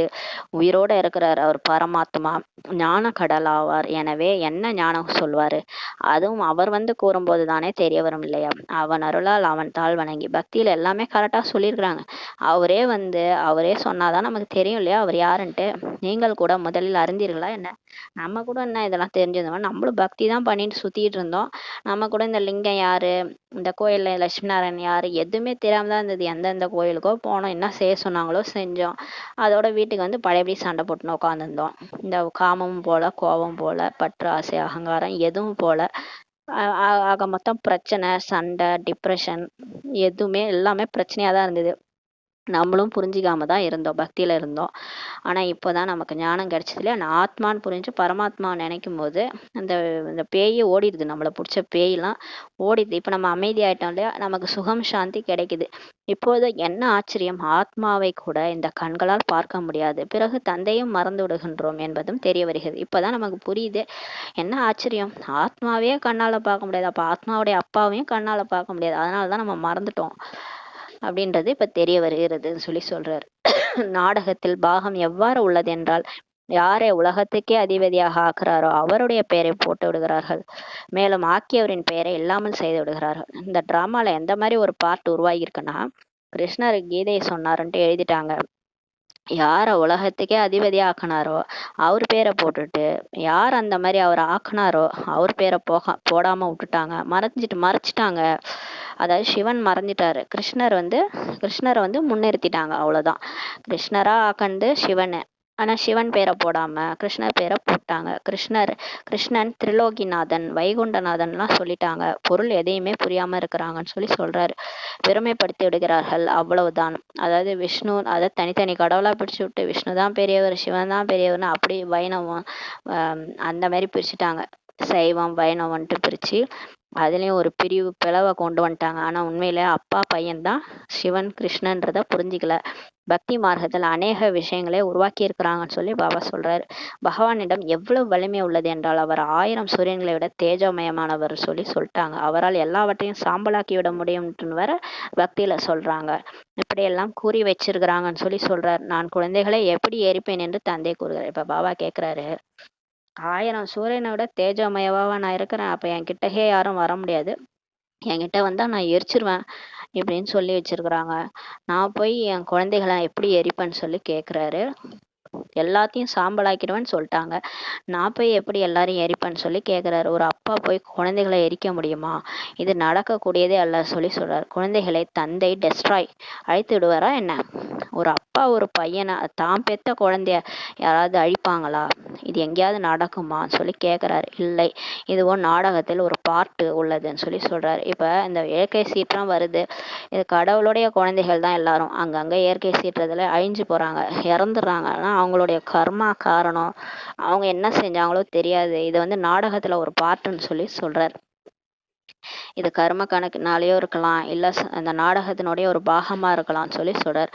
பழைய உலகம் இப்போது முடிய போகிறது பாபா சொல்றார். இந்த பழைய உலகம் இப்ப முடிஞ்சிட்டு புது உலகம் வரப்போகுது. பழைய உலகத்தின் விநாசத்திற்காக தான் இந்த இயற்கை சேதங்கள் எல்லாமே வேலைக்காரர் போன்றவை சொல்றார். இந்த இயற்கை சீற்றம் எல்லாம் ஒரு வேலைக்காரன் மாதிரி, அப்படின்றே அவைகளுக்கு விநாசம் செய்யுங்கள் என்று தந்தை உத்தரவு பிறப்பிக்கிறார் என்பதல்ல. அப்படி கிடையாது, கடவுள் தான் இந்த இயற்கை எல்லாம் வந்து நீ போயிட்டு அழிச்சிரு அப்படின்ட்டு டைரக்ஷன் கொடுக்குறாரு. கடவுளுடைய உத்தரவு தான் இது. கடவுள் சீறிட்டாரு, கடவுள் கொதிச்சு எழுந்துட்டாரு. இந்த மனுஷங்க பண்றதெல்லாம் தாங்க முடியாம கடவுள் கொதிச்சு எழுந்தது. கடவுளுடைய இந்த ஆட்டம் தான் இது. அதனாலதான் வந்து இந்த மாதிரிலாம் ஆயிடுச்சு அப்படின்னு சொல்லி நிறைய பேர் சொல்லுவாங்க. அதெல்லாம் கிடையாதுன்றார் பாபா. அந்த மாதிரி நான் யாருக்கும் டைரக்ஷனும் கொடுக்கல, நான் உத்தரவும் கொடுக்கல. இதெல்லாம் ஒரு டிராமால ஒரு பார்ட்டு. அந்த புயல்கள்லாம் வருது, பஞ்சம் ஏற்படுகிறது, இதெல்லாம் இப்படி செய்யுங்கள்ன்ட்டு பகவான் சொல்றாரா என்ன? ஒரு பொழுதும் இல்லைன்னு சொல்லி பாபா சொல்றார். இதுவும் நாடகத்துல ஒரு பார்ட்டாக இருக்கிறது. குண்டுகளை தயாரிங்கள் என்று தந்தை கூறுவதில்லை. அப்படி கிடையாது, ஆட்டம் பாம தயாரிங்க, போட்டு எல்லாரையும் அழிங்கன்னு சொல்லி கடவுள் சொல்றதே இல்லை. கடவுள் போய் எப்படி குழந்தைகளை அழிப்பாரு? இவை எல்லாமே ராவணன் வழி என்று கூறுவார்கள். பாபா சொல்றாரு, இதெல்லாம் ராவனோட வழி. கோபம் கொண்டு கொதிச்சு எழுஞ்சு கோபப்படுறது இதெல்லாம் கடவுள் செய்வாரா? அவர் அன்பே சிவம். கோபமா இன்னொரு நாட்டை அழி, நான் உன்னை விட மாட்டேன், அகங்காரத்தோட பேசுறது. நீ என் நாட்டில் போட்டியா, நான் ஃபுல்லாக அழிக்கிறேன் பாரு, உன் கான்டினென்ட்டே அழிக்கிறேன்னு சொல்லிட்டு நீ ஒன்று போட்டினா நான் 10 போடுன்ட்டு போடுறாங்க. இதெல்லாம் வந்து கோபம் அகங்காரத்தினால நடக்கிறது. இது ராவனோட வழின்னு சொல்லி பாபா சொல்றாரு. இது என்னுடைய வழியே இல்லை. நான் குழந்தைகளுக்கு அமைதியை தான் சொல்லி கொடுக்குறேன், அன்பை தான் சொல்லி கொடுக்குறேன். இதெல்லாம் யார் சொல்லி கொடுக்குறாங்க? ராவணன் தான் இந்த வழியெல்லாம் சொல்லி கொடுக்குறான்னு சொல்றாரு. இது ஏற்கனவே அமைக்கப்பட்ட நாடகமாகும். இது எல்லாமே உருவாக்கப்பட்ட நாடகம், இதை மாற்ற முடியாது சொல்றாரு. ராவணன் ராஜ்யமாகும் இது. இப்ப நடக்கிறதே அசுர ராஜ்யம். இங்க காமம், கோபம், பற்று, ஆசை, அகங்காரம் தான் கரெக்ட். அது செய்யறவங்க தான் கரெக்ட். அது செய்யலைன்னா ஒரு மாதிரியா மேல இருந்து கீழே வரைக்கும் பார்ப்பாங்க. என்ன இவங்க கோபமே பட மாட்டாங்க, என்ன இவங்க எது அகங்காரமா இருக்க மாட்டாங்க, என்ன இவங்க ஆசையப்பட மாட்டாங்கன்னு நம்மள ஒரு மாதிரியா பார்ப்பாங்க. நம்ம ஆத்ம உணர்வுல இருந்தா என்ன இவங்க தேக உணர்வுல இல்லாம ஆத்ம உணர்வுல இருக்கிறாங்கன்ட்டு ஒரு மாதிரியா பார்ப்பாங்க. அந்த மாதிரி உலகம் இது. இங்க ஆப்போசிட்டா தான் எல்லாம் நடக்குதுன்றாரு. எனவே அசுர புத்தியுடையவர்களாக ஆகிடுறாங்க. இங்க யாரெல்லாம் இருக்கிறாங்களோ எல்லாருமே அசுர புத்தி இருக்கிறவங்களா இருக்கிறாங்க. எவ்வளவு பேர் இங்க இருக்கிறாங்கன்னு சொல்றாரு. பாருங்களேன், ஏதாவது ஒரு ஆட்டம் பாம்பு போட்டாங்க, அப்படியே தரமட்டமாயிடுது. பூகம்பம் வந்தாலும் தரமட்டமாயிடுது. அப்படியே ஹோல்சேல் மரணம். அப்படியே கண்ணெதிர எல்லாருமே இறந்து போயிடுறாங்க. கடைசியில் எல்லாவற்றையும் எரித்து விடுவார்கள். பாபா சொல்றார், கடைசியில ஒன்னுத்தையும் விட மாட்டாங்க, எல்லாத்தையும் எரிச்சிருவாங்கன்றாரு. இது ஏற்கனவே நிர்ணயிக்கப்பட்டுள்ள விளையாட்டாகும். இதெல்லாம் ஏற்கனவே நடந்தது. போன கல்பத்துல இதான் நடந்தது, இந்த கல்பத்துல இதான் நடக்க போகுதுன்னு சொல்றாரு. அது ரிப்பீட் திரும்ப திரும்ப நடைபெற்று கொண்டே இருக்குது. அதுதான் திரும்ப திரும்ப நடக்குதுன்றாரு. மற்றபடி சங்கரன் நெற்றிக்கண்ணை திறந்ததால் விநாசம் ஆகிவிடுகிறது என்பதல்ல. மற்றபடி சொல்றாங்க, என்ன சொல்றாங்கன்னா, சங்கரர் 3வது கண்ணை திறந்துட்டாரு, அதனாலதான் உலகம் அழிஞ்சிட்டு இருக்குதுன்னு சொல்றாங்க. இப்போ நம்ம பிகேஸை விட நான் பிகேஸ் தான் அதிகமா விநாசத்தை பத்தி பேசிட்டு இருக்காங்க. 2025 அழிஞ்சிரும் அப்படிலாம் சொல்லிட்டு இருக்கிறாங்க. அதாவது அவங்களே சொல்றாங்க, அவங்க என்ன சொல்றாங்க, கடவுள் நெற்றி கண்ணை திறந்துட்டாரு, விநாசம் ஆக போகுதுன்னுலாம் சொல்றாங்க. பாபா சொல்றாரு, அப்படிலாம் ஒன்றும் கிடையாது, இது வந்து ஒரு டிராமா. இது ஏற்கனவே போன கல்பத்துல நடந்துச்சு. இது அசுர வழியிலனால இப்படி அவங்கவுங்க சண்டை போட்டுக்கிறாங்க. சண்டையினால தானே இதெல்லாம் நடக்குது. இப்போ ஒரு வீட்டுக்குள்ளாரையே ஒரு அப்பாவை வந்து ஒரு பையன் கொல்றான். இதெல்லாம் இப்போ வந்து கலியுகத்துல சாதாரணமா நடக்குது. கேட்டா எனக்கு கோவம் வந்துருச்சு கொன்னான்னு சொல்றான். அப்ப இதெல்லாம் அவன் என்ன சொல்றான், கோபம் வந்துச்சு கொன்னான்னு சொல்றான். அப்ப கோபம்ன்றது என்ன வழி? ராவணனோட வழி. அது அந்த 5 விகாரத்துல ஒண்ணு கோபம். அப்ப இதெல்லாம் யாரோட வழி? என்னோட வழியான்னு சொல்லி பாபா கேக்குறாரு. நான் தான் அவனை கொல்ல சொன்னேன் அவங்க அப்பாவை சொல்லி பாபா கேக்குறாரு. இதெல்லாம் வந்து ராவணனோட வழி. இது நான் சொல்லவே இல்லை. இதெல்லாம் இந்த ராவண ராஜ்யத்துல இது நடக்கும். இது வந்து டிராமா. இந்த டிராமால விதிக்கப்பட்டது.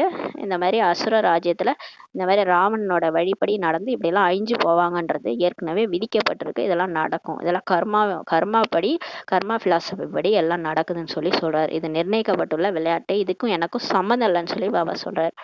இவற்றை இறை சேதங்கள் என்று கூட கூற மாட்டார்கள். இது இயற்கையானதே ஆகும் சொல்லி சொல்றாரு. இது வந்து இறைவனால உருவாக்கப்பட்ட சேதம்ன்ட்டு சொல்ல மாட்டாங்க அப்படின்னு சொல்லி பாபா சொல்றாரு. இப்போது தந்தை குழந்தைகளாகிய உங்களுக்கு ஸ்ரீமத் அளிச்சு கொண்டிருக்கிறார். யாருக்குமே துக்கமாகவே அளிக்கும் விஷயமே கிடையாது. பாபா நமக்கு ஸ்ரீமத் தான் கொடுக்குறாரு, நமக்கு துக்கம்லாம் கொடுக்கல. தந்தையோ இருப்பதே சுகத்தின் வழி கூறுவோராக தாம். இப்ப அப்பா வந்திருக்கிறாரு, நமக்கு வந்து நல்ல வழி ஸ்ரீமத் படி நடந்து தப்பிச்சிருங்கன்னு சொல்றாரு. ஏன்னா இது வந்து ராவண ராஜ்யம். இங்க நீங்களும் ராவண அசுர வழிபடி நடந்தீங்கன்னா நீங்களும் அழிஞ்சு போயிருவீங்க. அதனால நமக்கு ஸ்ரீமத் கொடுத்து நம்மளை சுகத்தின் வழி அழிச்சிட்டு போறாரு. அந்த நோவாவின் கப்பல்னு சொல்லிட்டு பைபிள்ல சொல்லியிருப்பாங்க ஒரு கதை. அதில் வந்து நோவா வந்து வழி சொல்லி எல்லாரையும் கப்பலில் ஏற்றி கூட்டு போயிட்டாரு. யாரெல்லாம் அவர் பேச்சு கேட்டாங்களோ அவங்கள தப்பிச்சிட்டாங்க, மற்றவங்களாம் மாட்டிக்கிட்டாங்க அப்படின்னு சொல்லி சொல்லுவாங்க. அது நம்மளோட கதை தான். இப்போ பாபா வந்து பிரம்மா உடல்ல வந்து நமக்கு வழி காமிச்சு ஸ்ரீமத் படி நடக்க வச்சு கப்பலில் ஏற்றி கூட்டுட்டு போறாரு. அதில் போனவங்க மட்டும் அந்த விநாசத்துலேருந்து தப்பிக்கிறாங்க, மற்றவங்களாம் மாட்டிக்கிறாங்க. அதுதான் அந்த கதை. இப்போ பாபா வந்து நமக்கு சுகத்தின் வழி சொல்றவரா இருக்காரு. நாடக திட்டப்படி வீடு பழையதாக இப்போ ஆகிக்கொண்டே போகும். பாபா சொல்றாரு, இப்போ உலகம் இப்போ பாக்குறீங்களே இன்னும் மோசமாயிடும் இந்த உலகம்ன்றாரு. ரொம்ப பழசாயிட்டே போகும். இந்த முழு உலகமே பழையதாகி விட்டுள்ளது என்று தந்தை இப்ப சொல்றாரு. இது முடிந்து போய்விட வேண்டும். இது இப்படியே தொடரக்கூடாது. இது ஏன்னா இது ரொம்ப மோசமாயிடுச்சுன்னா இது அழிஞ்சிரும்ன்றாரு. தங்களுக்குள் எப்படி சண்டையிடுகிறார்கள் பாருங்கள். அரக்க புத்தினர் ஆவார்கள் அல்லவா. பாருங்க, ஒருத்தவங்க மற்றவங்க எப்படி அடிச்சுக்கிறாங்க. இப்ப வீட்டுக்கு வீடு, நாட்டை விடுங்க, வீட்லயே ஒருத்தவங்க மற்றவங்க அடிச்சுன்னு சாகுறாங்க. அப்ப நாட்டிலேயே அதானே நடக்கும், அப்புறம் உலகத்திலேயே அதானே நடக்கும். ஒரு நாடு இன்னொரு நாடும் அடிச்சுக்குது. ஏன்னா வைப்ரேஷன் அப்படி இருக்குன்றாரு. இந்த வைப்ரேஷனே உலகமே அப்படிதான் இருக்குது. அடுத்தவங்கள கொல்லணும், அடுத்தவங்கள வந்து முன்னேற விடக்கூடாது, பொறாம, அகங்காரம், இந்த மாதிரி பிடிச்சி ஆடுறாங்க எல்லாருமே. வீட்லயே அப்படி இருக்குன்னு போது எல்லா இடத்துலயும் அதான் நடக்குது. பாருங்கள், அரக்க புத்தியினர் ஆவர்கள் அல்லவா. எல்லாரும் அரக்க புத்தியுடையவங்களா இருக்கிறாங்க. அப்ப கடவுள் என்ன பண்ணுவாரு இந்த மாதிரி உலகத்தை பார்த்து? ஒரு சின்ன குழந்தை அழுவுது, இறைவா என்னை போட்டு கொடுமைப்படுத்துறாங்க, அழிச்சிரு இந்த உலகத்தை, மோசமான உலகம், இந்த உலகத்துல உண்மையை சொன்னாலும் அசிங்கப்படுத்துறாங்க, பொய்ய சொன்னாலும் அசிங்கப்படுத்துறாங்க, நான் வாழவே வேண்டாம்னு ஒரு குழந்தை அழுவுதுன்னா அப்ப கடவுள் என்ன பண்ணுவாரு? அழிச்சுதானே தீரணும். அதுக்காகவே அழிச்சிடறாரு. கர்ப்பிணி பெண்களுக்கு ஐயோ ஐயோ, அது தாய்மார்கள், பாலூட்டும் தாய்மார்களுக்கு ஐயோ ஐயோ, வயசான மாத்தாஸ்க்கு ஐயோ ஐயோ, குழந்தைகளுக்கு ஐயோ ஐயோ. இந்த மாதிரி இருக்கும்போது இது கலியுகம், முத்தி போகும்போது உலகம் அழிஞ்சிரும்ன்ட்டு கிருஷ்ணர் சொன்னதா சொல்லியிருக்கிறாங்க. அப்ப பாத்தீங்கன்னா அந்த மாதிரி நேரம் தான் இப்ப நடந்துட்டு இருக்குது. அப்ப இந்த மாதிரி கடவுளை அந்த ஆத்மாக்களும் கூப்பிடுறாங்க, இதை அழிச்சிருங்க வேணாம் அப்படின்ட்டு. அப்ப கடவுள் என்ன செய்வாரு? அப்ப எல்லாருக்கும் அதே எண்ணம் வரும்போது அந்த உலகம் வந்து அழியுது. இது வந்து நான் செய்யல, தானாவே அது நடக்குதுன்னு சொல்லி பாபா சொல்றாரு. ஈஸ்வரிய புத்தியினராக இருக்கும்பொழுது கொல்வது போன்ற எந்த விஷயங்களும் கூட கிடையாது. இதே ஈஸ்வரன் வந்து ஒரு புத்தி கொடுத்தாரு, அது வந்து தெய்வீக புத்தி. அந்த புத்தி இருக்கும்போது யாருக்கும் கொல்லணும்ட்டே தோணாதுன்றாரு. நானும் அனைவருக்கும் தந்தை ஆவேன் என்று தந்தை கூறுகிறார். பாருங்க, ஈஸ்வர புத்தியில கொல்லணும்னே தோணாது, அப்புறம் அவர் எப்படி கொண்டு இருப்பாரு எல்லாரையும்? நான் எல்லாருக்கும் அப்பான்ட்டு பாபா சொல்றாரு. எனக்கு அனைவர் மீதும் அன்பு இருக்கிறது. அவர் நம்ம மேல மட்டும் கிடையாது, உலகத்துல இருக்கிற 800 கோடி ஆத்மாக்கள் மேலும் அவருக்கு அன்பு இருக்கு. பாபா இங்கு பார்க்கிறார், பிறகு நெருக்கமான குழந்தைகள் மீதுதான் பார்வை செல்கிறது. பாபா மீட்ல பாபா வந்து பாக்குறாரு. இருந்தாலும் அவர் கிட்டக அவருக்கு பக்கத்துல இருக்கிறாங்கள அந்த குழந்தைகள் மீது தான் பார்வை போதான். ஏன்னா அவர்கள் தந்தை மிகவும் அன்புடன் நினைவு செய்கிறார்களாம். யாரு அவரை நினைக்கிறாங்களோ அவங்கள தானே அவர் நினைப்பாரு. நீங்க நல்லா யோசிச்சு பாருங்க. இப்ப நம்ம வீட்டுல இருக்கிறோம், நம்ம அப்பாவை அம்மாவை நம்ம அன்பா நினைக்கிறோம். உடனே அவங்க ஃபோன் பண்றாங்க, ஐயோ என் குழந்தை, டெலிபதி, என் குழந்தை என்ன நினைக்குது, என்னம்மா சாப்பிட்டியாம்மா தூங்குனியாமான்னு நம்மளை கேட்பாங்க இல்லையா நம்ம அப்பா அம்மா. அது மாதிரிதான் இப்ப இங்க இருந்துகிட்டு யாரு கடவுளை உழுந்து உழுந்து நினைக்கிறாங்களோ அவங்கள தானே அவரும் நினைப்பாரு. அதான் கேக்குறாரு. இதானே லாஜிக்கு. என்னை நினைக்கிறவங்கள தானே நான் நினைப்பேன், அவங்கள தான் நான் நினைக்கிறேன்னு சொல்லி சொல்றாரு. அவர்கள் தந்தையை மிகவும் அன்போட நினைவு செய்றாங்க, சேவையும் செய்றாங்க. அவரோட சேவையே அப்படியே உயிர் மூச்சுன்ட்டு செஞ்சுட்டு இருக்கிறாங்க. எனக்கு கடவுளோட சேவை தான் முக்கியம், வேற எதுவுமே எனக்கு வேணாம். வாழ்க்கையே சரண்டர் பண்ணிட்டாங்க சகோதரிகள்லாம், சிஸ்டர்ஸ்லாம் போயிட்டு சென்ட்ரலே கதின்னு கிடக்குறாங்க. அப்ப அவங்கள நினைப்பாரா நம்மள நினைப்பாரா? அப்ப தன் வாழ்க்கையே கடவுளுக்காக ஒதுக்கிட்டு சேவை செய்யறாங்கன்னும் போது அவங்கள பாபா அன்போட நினைவு செய்றார். இங்கு அமர்கையில் தந்தையின் பார்வை சேவை செய்யும் குழந்தைகள் பக்கம் சென்று விடுகிறது. பாபா உட்கார்ந்துருக்கும் போது பிரம்மா பாபா உடல்ல அவரோட பார்வை சேவை யார் செய்யறாங்களோ அவங்க பக்கம் தான் போகுதுன்றார். சில சமயம் டெஹ்ராடூன், சில சமயம் மீரட்டு, சில சமயம் டெல்லி. எந்த குழந்தைகள் என்னை நினைவு செய்யறாங்களோ நானும் அவங்களே தான் நினைவு செய்கிறேன்னு சொல்லி சொல்றாரு. என்னை யார் நினைக்கிறாங்களோ அவங்கள தானே நான் நினைப்பேன். இது டெலிபதி தானே. நம்ம நினைக்கிறோம்னா அவங்களும் நம்மளை நினைப்பாங்க, உடனே ஃபோன் பண்ணுவாங்க, நம்மள்ட்ட பேசுவாங்க. அது மாதிரி தான் பாபாவும் நம்ம ஜீரோன்னு டயல் பண்றோம், அவரும் நம்மகிட்ட பேசுறாரு. ஏன்னா நமக்கு வேற வேற வழி இல்லை, நம்ம கடவுள் தான் நினைக்கிறோம். நமக்கு யாரும் இங்க இருக்கிறவங்க எல்லாம் நமக்கு பிடிக்கல, அதனால பாபாவை நம்ம நினைக்கும் போது அவரும் நம்மளை நினைக்கிறாரு. யார் என்னை நினைவு செய்யவில்லை என்றாலும் கூட நான் எல்லாரையும் நினைவு செய்யறேன். பாருங்களேன், இந்த மாதிரி ஒரு கடவுள் கிடைக்கவே மாட்டார். அவர் யாரும் அவரை நினைக்கலன்னா கூட அவர் எல்லாரையும் நினைக்கிறாராம். அந்த அளவுக்கு அவர் இருக்கிறாரு. ஏன்னா அவர் தான் பரோபகாரி இல்லையா. கெட்டது செய்யறவங்களுக்கும் நல்லது செய்யறவர். நம்ம தான் அவர் சர்வவியாபின்ட்டு தூற்றணும். அவர் என்னென்னமோ அவரை குறை சொன்னோம், இருந்தாலும் அவர் பாருங்க நம்மளை விட மாட்டுறாரு. நமக்கு ஞானம் சொல்றாரு, நம்மளையும் நினைக்கிறாரு. அதான் சொல்றாரு, நீங்க என்ன நினைக்கலனா கூட நான் உங்களை நினைக்கிறேன்னு சொல்லி சொல்றாரு. ஏனெனில் நான் எல்லோரையும் அழைத்து செல்ல வேண்டி இருக்கிறது அல்லவா. நான் அப்படியே விட்டுட்டு போக மாட்டேன், நான் நடுவுல எல்லாம் யாரையும் விட்டு போக மாட்டேன், நான் எல்லாரையும் கடைசியா கூட்டு போவேன்னு சொல்லி சொல்றாரு. ஆம், யார் என் மூலமாக சிருஷ்டி சக்கரத்தின் ஞானத்தை புரிஞ்சு கொள்கிறார்களோ அவர்கள் பின் உயர்ந்த பதவி அடைவாங்க. பாபா சொல்றாரு, இப்ப யாரெல்லாம் இந்த ஞானத்தை கேட்கறாங்களோ அவங்கெல்லாம் சொர்க்கத்துல பதவி அடைவாங்கன்றாரு, உயர்ந்த பதவி அடைவாங்க. இவை எல்லையற்ற விஷயங்களாகும் சொல்லி சொல்றாரு.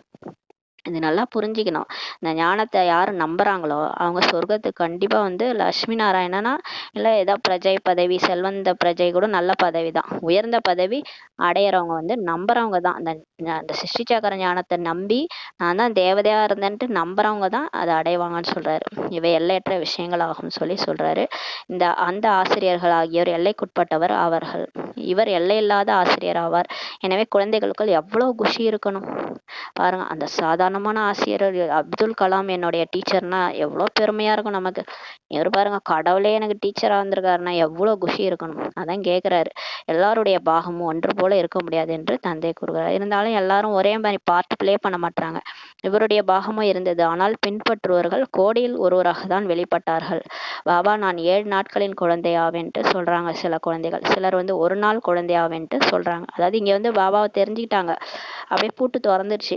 7 நாள் கோர்ஸ் கேட்டாங்க, புரிஞ்சுக்கிட்டாங்க. சிலர் ஒரு நாள்லயே பாபா புரிஞ்சுக்கிட்டாங்க. நான் ஆத்மா தான், எங்க அப்பா பரமாத்மா தான், இந்த பிரம்மா உடல்ல வந்திருக்கிறது அவர் தான் அப்படின்ட்டு ஒரே நாள்ல புரிஞ்சுக்கிட்டாங்க. உடனே ஒரு நாள் குழந்தை பாபான்னு சொல்றாங்க. எனவே குட்டிகள் தான் இல்லையா பாபாவுக்கு எல்லாரும் குட்டிகள் தான் இல்லையா. எனவே தந்தை ஒவ்வொரு விஷயத்தையும் புரிய வைத்து கொண்டே இருக்கிறார். அதனால்தான் பாபா டெய்லி முரளியில திரும்ப திரும்ப சொல்லிட்டு இருக்கிறாரு எல்லா விஷயத்தையும். ஏன்னா இப்ப குட்டி குட்டி பசங்களாம் வந்திருக்கிறாங்க இல்லையா, அவங்களுக்கெல்லாம் ஒண்ணும் தெரியாது இல்லையா, அதனால எல்லா ஞானத்தையும் திரும்ப சொல்லிட்டு இருக்கான்னு சொல்லி சொல்றாரு. உண்மையில் நதியை கூட கடந்து வந்திருந்தார்கள். நிறைய பேர் நதியெல்லாம் கடந்து வந்திருக்கிறாங்கன்றார். பாபா வந்த உடனே தான் ஞானம் ஆரம்பமாகியது. அவருக்கு எவ்வளவு மகிமை உள்ளது. சிவபாபா வந்த உடனே தான் அந்த ஞானத்தினோட பாட்டு ஆரம்பமாச்சு. பிரம்மா உடல்ல வந்தோடனே ஞானத்தினுடைய பாட்டு ஆரம்பமாச்சு. அவருக்கு எவ்வளவு மகிமை இருக்கு. எல்லா புகழும் இறைவனுக்கேன்னு பாடுறாங்க இல்லையா. அந்த கீதையின் அத்தியாயமும் நீங்கள் பல பிரிவுகளாக எத்தனையோ முறை படிச்சிருக்கிறீங்க. வித்தியாசம் பாருங்கள் எவ்வளவு இருக்குது. கிருஷ்ண பகவான் சொல்றாரு என்பது எங்கே, சிவபரமாத்மா சொல்லுகிறார் என்பது எங்கே பாருங்க. கிருஷ்ணா பகவான் வாச்சுன்னு சொன்னா அது எப்படி இருக்கு, சிவ பரமாத்மா வாச்சுன்னு சொன்னா அது எப்படி இருக்குது. இரவு பகலுக்கான வித்தியாசம் இருக்கிறது சொல்லி சொல்றாரு. அது பக்தி, இது ஞானம். நாம் உண்மையான கண்டத்துல இருந்தோம், சுகம் நிறைய பார்த்தோம் என்பது உங்கள் புத்தியில் இப்போது இருக்கிறது. நம்ம தான் ஒரு காலத்துல சொர்க்கத்துல இருந்தோம், அது சத்தியுகம், சத்தியமான கண்டம். அங்க நம்ம நிறைய சுகத்தை பார்த்தோன்றது இப்ப நமக்கு புத்தியில இருக்குது. 3/4 சுகம் நீங்க பாக்குறீங்கன்றாரு. பாருங்களேன், 5000 வருஷம் சக்கரத்துல 3500 வருஷம் நீங்க சுகமா தான் இருந்தீங்கன்றாரு. இப்பதான் கடைசியா ஒரு 1000 வருஷம் கலியுகத்துலதான் கஷ்டப்பட்டுக்கிறீங்கன்னு சொல்லி சொல்றாரு. கலியுக இறுதியில தான் நீங்க கஷ்டத்தையே பார்த்துருக்கிறீங்க. அது வரைக்கும் நீங்க ஜாலியா தான் இருக்கிறீங்கன்றாரு. முக்கால் பங்கு சுகம் நீங்க பாக்குறீங்க. துவாபரயுகத்துல கூட நீங்க ஜாலியா தான் இருந்தீங்கன்னு சொல்லி பாபா சொல்றாரு. தந்தை சுகத்திற்காகத்தான் நாடகத்தை அமைத்தாரேன்றி துக்கத்திற்காக அல்ல. சொல்றாரு பாருங்க, நான் அப்பாவா இருந்துட்டு கஷ்டப்பட விடுவேனா? உங்களை சுகத்துக்காக தான் இந்த டிராமாவே நான் உருவாக்கினேன். கடைசியில நீங்களே இந்த மாதிரி ஆக்கிக்கிட்டீங்கன்னு சொல்றாரு. இதுவோ பின்னால் உங்களுக்கு துக்கம் கிடைத்துள்ளது. இந்த துக்கம் தானாவே உங்களுக்கு கிடைச்சிருச்சு. ஏன்னா கர்மா பிலாசபி படி உங்களுக்கு துக்கம் வர வேண்டியது இருக்குன்றாரு. யுத்தமோ இவ்வளவு சீக்கிரம் ஏற்பட முடியாது. உங்களுக்கு நிறைய சுகம் கிடைக்கிறது. பாபா சொல்றாரு, அவ்வளவு சீக்கிரம் வார்லாம் வராது. உங்களுக்கு நிறைய சுகம் இப்ப கிடைக்குது. பாதி பாதி என்றாலும் கூட இவ்வளவு ஆனந்தம் இருக்காதுன்னு சொல்லி சொல்றாரு. பாதி பாதினா கூட இவ்வளவு சுகம் கிடைக்காது. முக்கால் பங்கு சுகம் உங்களுக்கு கிடைக்குதுன்றாரு. 3500 வருஷம் வரை எந்த சண்டையுமே இருக்காது. போங்க, இதுக்கப்புறம் நீங்க துக்கமே பார்க்க மாட்டீங்கன்றாரு. இந்த பிறவி முடிஞ்சுதா, அதோட நீங்க சொர்க்கத்துல ஜாலியா இருப்பீங்க 2500 வருஷம். அதுக்கப்புறம் ஒரு 1000 வருஷம் அங்கேயும் எந்த சண்டையுமே இருக்காது துவாபர யுகத்துல. அதுக்கப்புறம் தான் சண்டைய ஆரம்பிக்கும். அது வரைக்கும் நீங்க ஜாலியா தான் இருப்பீங்க.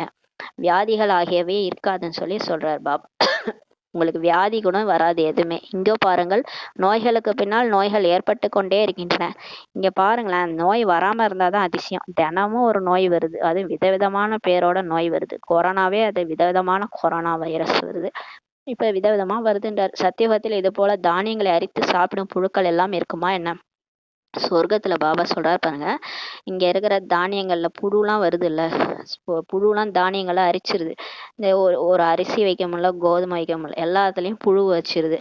ஆனா அங்கெல்லாம் சொர்க்கத்துல எதுவுமே புழு பிடிக்காதுன்னு சொல்ற, புழுவே இருக்காதுன்றாரு. அதாவது அந்த கொசு, புழு, கரப்பாம்பூச்சி, இந்த மாதிரி அந்த துக்கம் கொடுக்கக்கூடிய பூச்சிகள், இன்செக்ட்ஸ், இந்த மாதிரி எதுவுமே அங்க இருக்காது.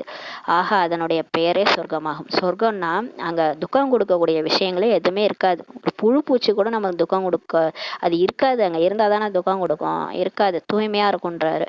எனவே நீங்கள் உலகத்தின் வரைபடத்தை கூட காண்பிக்க வேண்டும், அப்போது புரிஞ்சு கொள்வார்கள். உண்மையில் பாரதம் இவ்வாறாக தான் இருந்தது. வேறு எந்த தர்மமும் அப்ப இருக்கவில்லை. பிறகு வரிசை கிரமமாக தர்ம ஸ்தாபனை செய்பவர்கள் வராங்க. அப்புறம் தான் தர்ம ஸ்தாபனை ஆகுதுன்னு சொல்லி புரிய வைங்க. இப்போது குழந்தைகளாகிய உங்களுக்கு உலகத்தின் சரித்திரம் பூகோளம் பற்றி தெரியும் இல்லையா? இப்ப டெய்லி நீங்க முரளி கேட்டு கேட்டு உங்களுக்கு 5000 வருஷம் சக்கரம் ஞாபகம் இருக்கு, ஹிஸ்டரி ஜாகிரபி எல்லாமே தெரியும் இல்லையான்னு சொல்லி கேட்கிறாரு. உங்களை தவிர மற்ற எல்லோருமே தெரியாது தெரியாது, எங்களுக்கு பகவானே தெரியாது என்று கூறிவிடுவார்கள். இப்ப பிகேஸ் தவிர உலகத்துல யாருக்குமே எந்த விஷயமே தெரியாது. இந்த உலகத்தை பத்தியும் தெரியாது, படைப்பவர் பகவானை பற்றியும் தெரியாதுன்னு தான் சொல்லுவாங்க. அவருக்கென்று எந்த ஒரு பெயர், ரூபம், தேசம், காலம் கிடையாது என்று சொல்லிடுறாங்க. கடவுளா? அவருக்கு பேர் கிடையாது, ரூபம் கிடையாது, தேசம் கிடையாது, காலம் கிடையாதுன்னு சொல்லிடுறாங்கன்னு சொல்றாரு. பேர் ரூபம் இல்லை என்றால் பின் எந்த ஒரு தேசம் கூட இருக்க முடியாதுன்னு சொல்லி பாபா சொல்றாரு. பாருங்களேன், பெயர் ரூபம் எனக்கு இல்லைன்னு சொல்லிட்டீங்களே, அப்புறம் அந்த மாதிரி இருந்தா அப்புறம் உலகத்துல எந்த ஒரு தேசமுமே இருக்க முடியாதுன்னு சொல்லி சொல்றாரு. இப்ப இந்தியான்னு பேர் வச்சிருக்கீங்க, ஆஸ்திரேலியான்னு பேர் வச்சிருக்கீங்க, பேர் இருக்குது, ரூபமா இருக்குதுல்ல, அப்ப எனக்கு மட்டும் ஏன் இல்லைன்னு சொல்லிட்டீங்கன்னு சொல்லி கேக்குறாரு. படைப்பவருக்கே இல்லைன்னா அப்ப அவரோட படைப்புக்கும் இல்லாம போயிரும்னு சொல்லி சொல்றாரு. படைப்பவர் சிவன், அவர் பேர் சிவன், அவரோட ரூபம் புள்ளி, அவர் படைச்ச உலகம் எப்படி இருக்குது, உருண்டையா இருக்குது, அதுல எத்தனை யுகம் நடக்குது, இதெல்லாம் பேர்ல வேற இருக்குது ஒவ்வொரு காண்டினென்ட்டுக்கும். அப்ப எனக்கும் பேர் இருக்குன்னு சொல்லி சொல்றாரு. ஒன்றுமே புரிந்து கொள்வதில்லை சொல்லி பாபா சொல்றாரு. நீ என்ன இந்த மக்கள் மனுஷங்க ஒண்ணுமே புரிஞ்சதில்லை, வாயில வந்ததெல்லாம் பெதற்றிட்டு இருக்கிறாங்கன்னு சொல்லி கடவுள் சொல்றாரு. இப்போது தந்தை தனது சரியான அறிமுகத்தை குழந்தைகளாக உங்களுக்கு கொடுக்கிறார். இப்ப கடவுளே தான் யாரு, நம்ம யாரு, எல்லாத்தையும் நமக்கு புரிய வைக்கிறார். நல்லது. இனிமேலும் இனிமையான காணாமல் போய் வெகு காலம் கழித்து கண்டெடுக்கப்பட்ட குழந்தைகளுக்கு தாய் தந்தை பாப்தாதாவின் அன்பு நினைவுகள் மற்றும் காலை வணக்கம். ஆன்மீக குழந்தைகளுக்கு ஆன்மீக தாய் தந்தையின் நமஸ்காரம். நம் ஆன்மீக குழந்தைகள் ஆன்மீக தாய் தந்தைக்கு நமஸ்காரம். தாரணைக்கான முக்கிய சாரம். ஃபர்ஸ்ட் பாயிண்ட், சதா அளவற்ற குஷியில் இருப்பதற்காக எல்லையில்லாத தந்தை சொல்லும் எல்லையில்லாத விஷயங்களை மட்டுமே நினைவு செய்ய வேண்டும் மற்றும் தந்தையை பின்பற்றி கொண்டே நடக்க வேண்டும். நல்லா குஷியா ஜாலியா இருக்கணும்னா முரளி படிச்சுட்டு பாபா நினைச்சிட்டே இருந்தா போதும். 2வது பாயிண்ட், சதா ஆரோக்கியமாக இருப்பதற்காக தூய்மையை கடைபிடிக்க வேண்டும். நீங்க இப்போ வந்து உங்களுக்கு உடம்பு சரியில்லை, பிரச்சனை அது இதுன்னா நீங்க ஸ்ரீமத் படி நடங்க. தூய்மையை கடைபிடிச்சிங்கன்னா உங்களுக்கு எந்த உடம்புல எந்த பிரச்சனையும் வராது. ஆரோக்கியமா ஆயிடுவீங்க. ஏதோ ஸ்ரீமத்தில் ஒரு ஒரு தடை, ஏதோ ஸ்ரீமத் சரியா நீங்க ஃபாலோ பண்ணல அப்படின்னா தான் உங்களுக்கு ஆரோக்கியம் குறையன்றாரு. தூய்மையின் ஆதாரத்தில் ஹெல்த், வெல்த், ஹாப்பினஸ், ஆரோக்கியம், செல்வம் மற்றும் மகிழ்ச்சியின் ஆஸ்தியை தந்தையிடமிருந்து தான் பெற வேண்டும் சொல்றாரு. வரதானம், சர்வ பிராப்திகளின் நினைவில் வெளிப்படையாக வைத்து சதா நிறைவாக இருக்கக்கூடிய திருப்தியான ஆத்மா ஆகுக. இப்போ யாராவது வீட்டில் வந்து எல்லாமே இருக்கு, குழந்தைகள், கல்யாணம் ஆயிருக்கு, குழந்தை இருக்கு, வீடு வாசல், கார், பங்களா எல்லாம் இருக்குன்னா அவங்க எப்படி இருப்பாங்க? ஹெல்த்தும் இருக்கு, வெல்த்தும் இருக்கு, ஹாப்பினஸ் இருக்கு, அவங்களுக்கு உடம்பும் நல்லா ஆரோக்கியமா இருக்குன்னா அவங்க முகம் எப்படி இருக்கும்? அப்படியே பளிச்சுன்னு இருக்கும் இல்லையா? திருப்தியா இருப்பாங்க இல்லையா? அவங்க வந்து அவங்களோட பிராப்திகளை நினைவு செய்யறாங்க, எனக்கு எல்லாம் கிடைச்சிருக்குன்னு நினைக்கிறாங்க. அதனால அவங்க முகம் வந்து திருப்தியா இருக்குது, திருப்தியான ஆத்மாவாக இருக்குது. அத மாதிரி நீங்களும் இப்ப கடவுள் கிடைச்சிட்டாரு இல்லையா, உங்களுக்கு என்னென்னலாம் கடவுள் மூலமா கிடைச்சிருக்குன்றத நினைச்சு பாருங்க.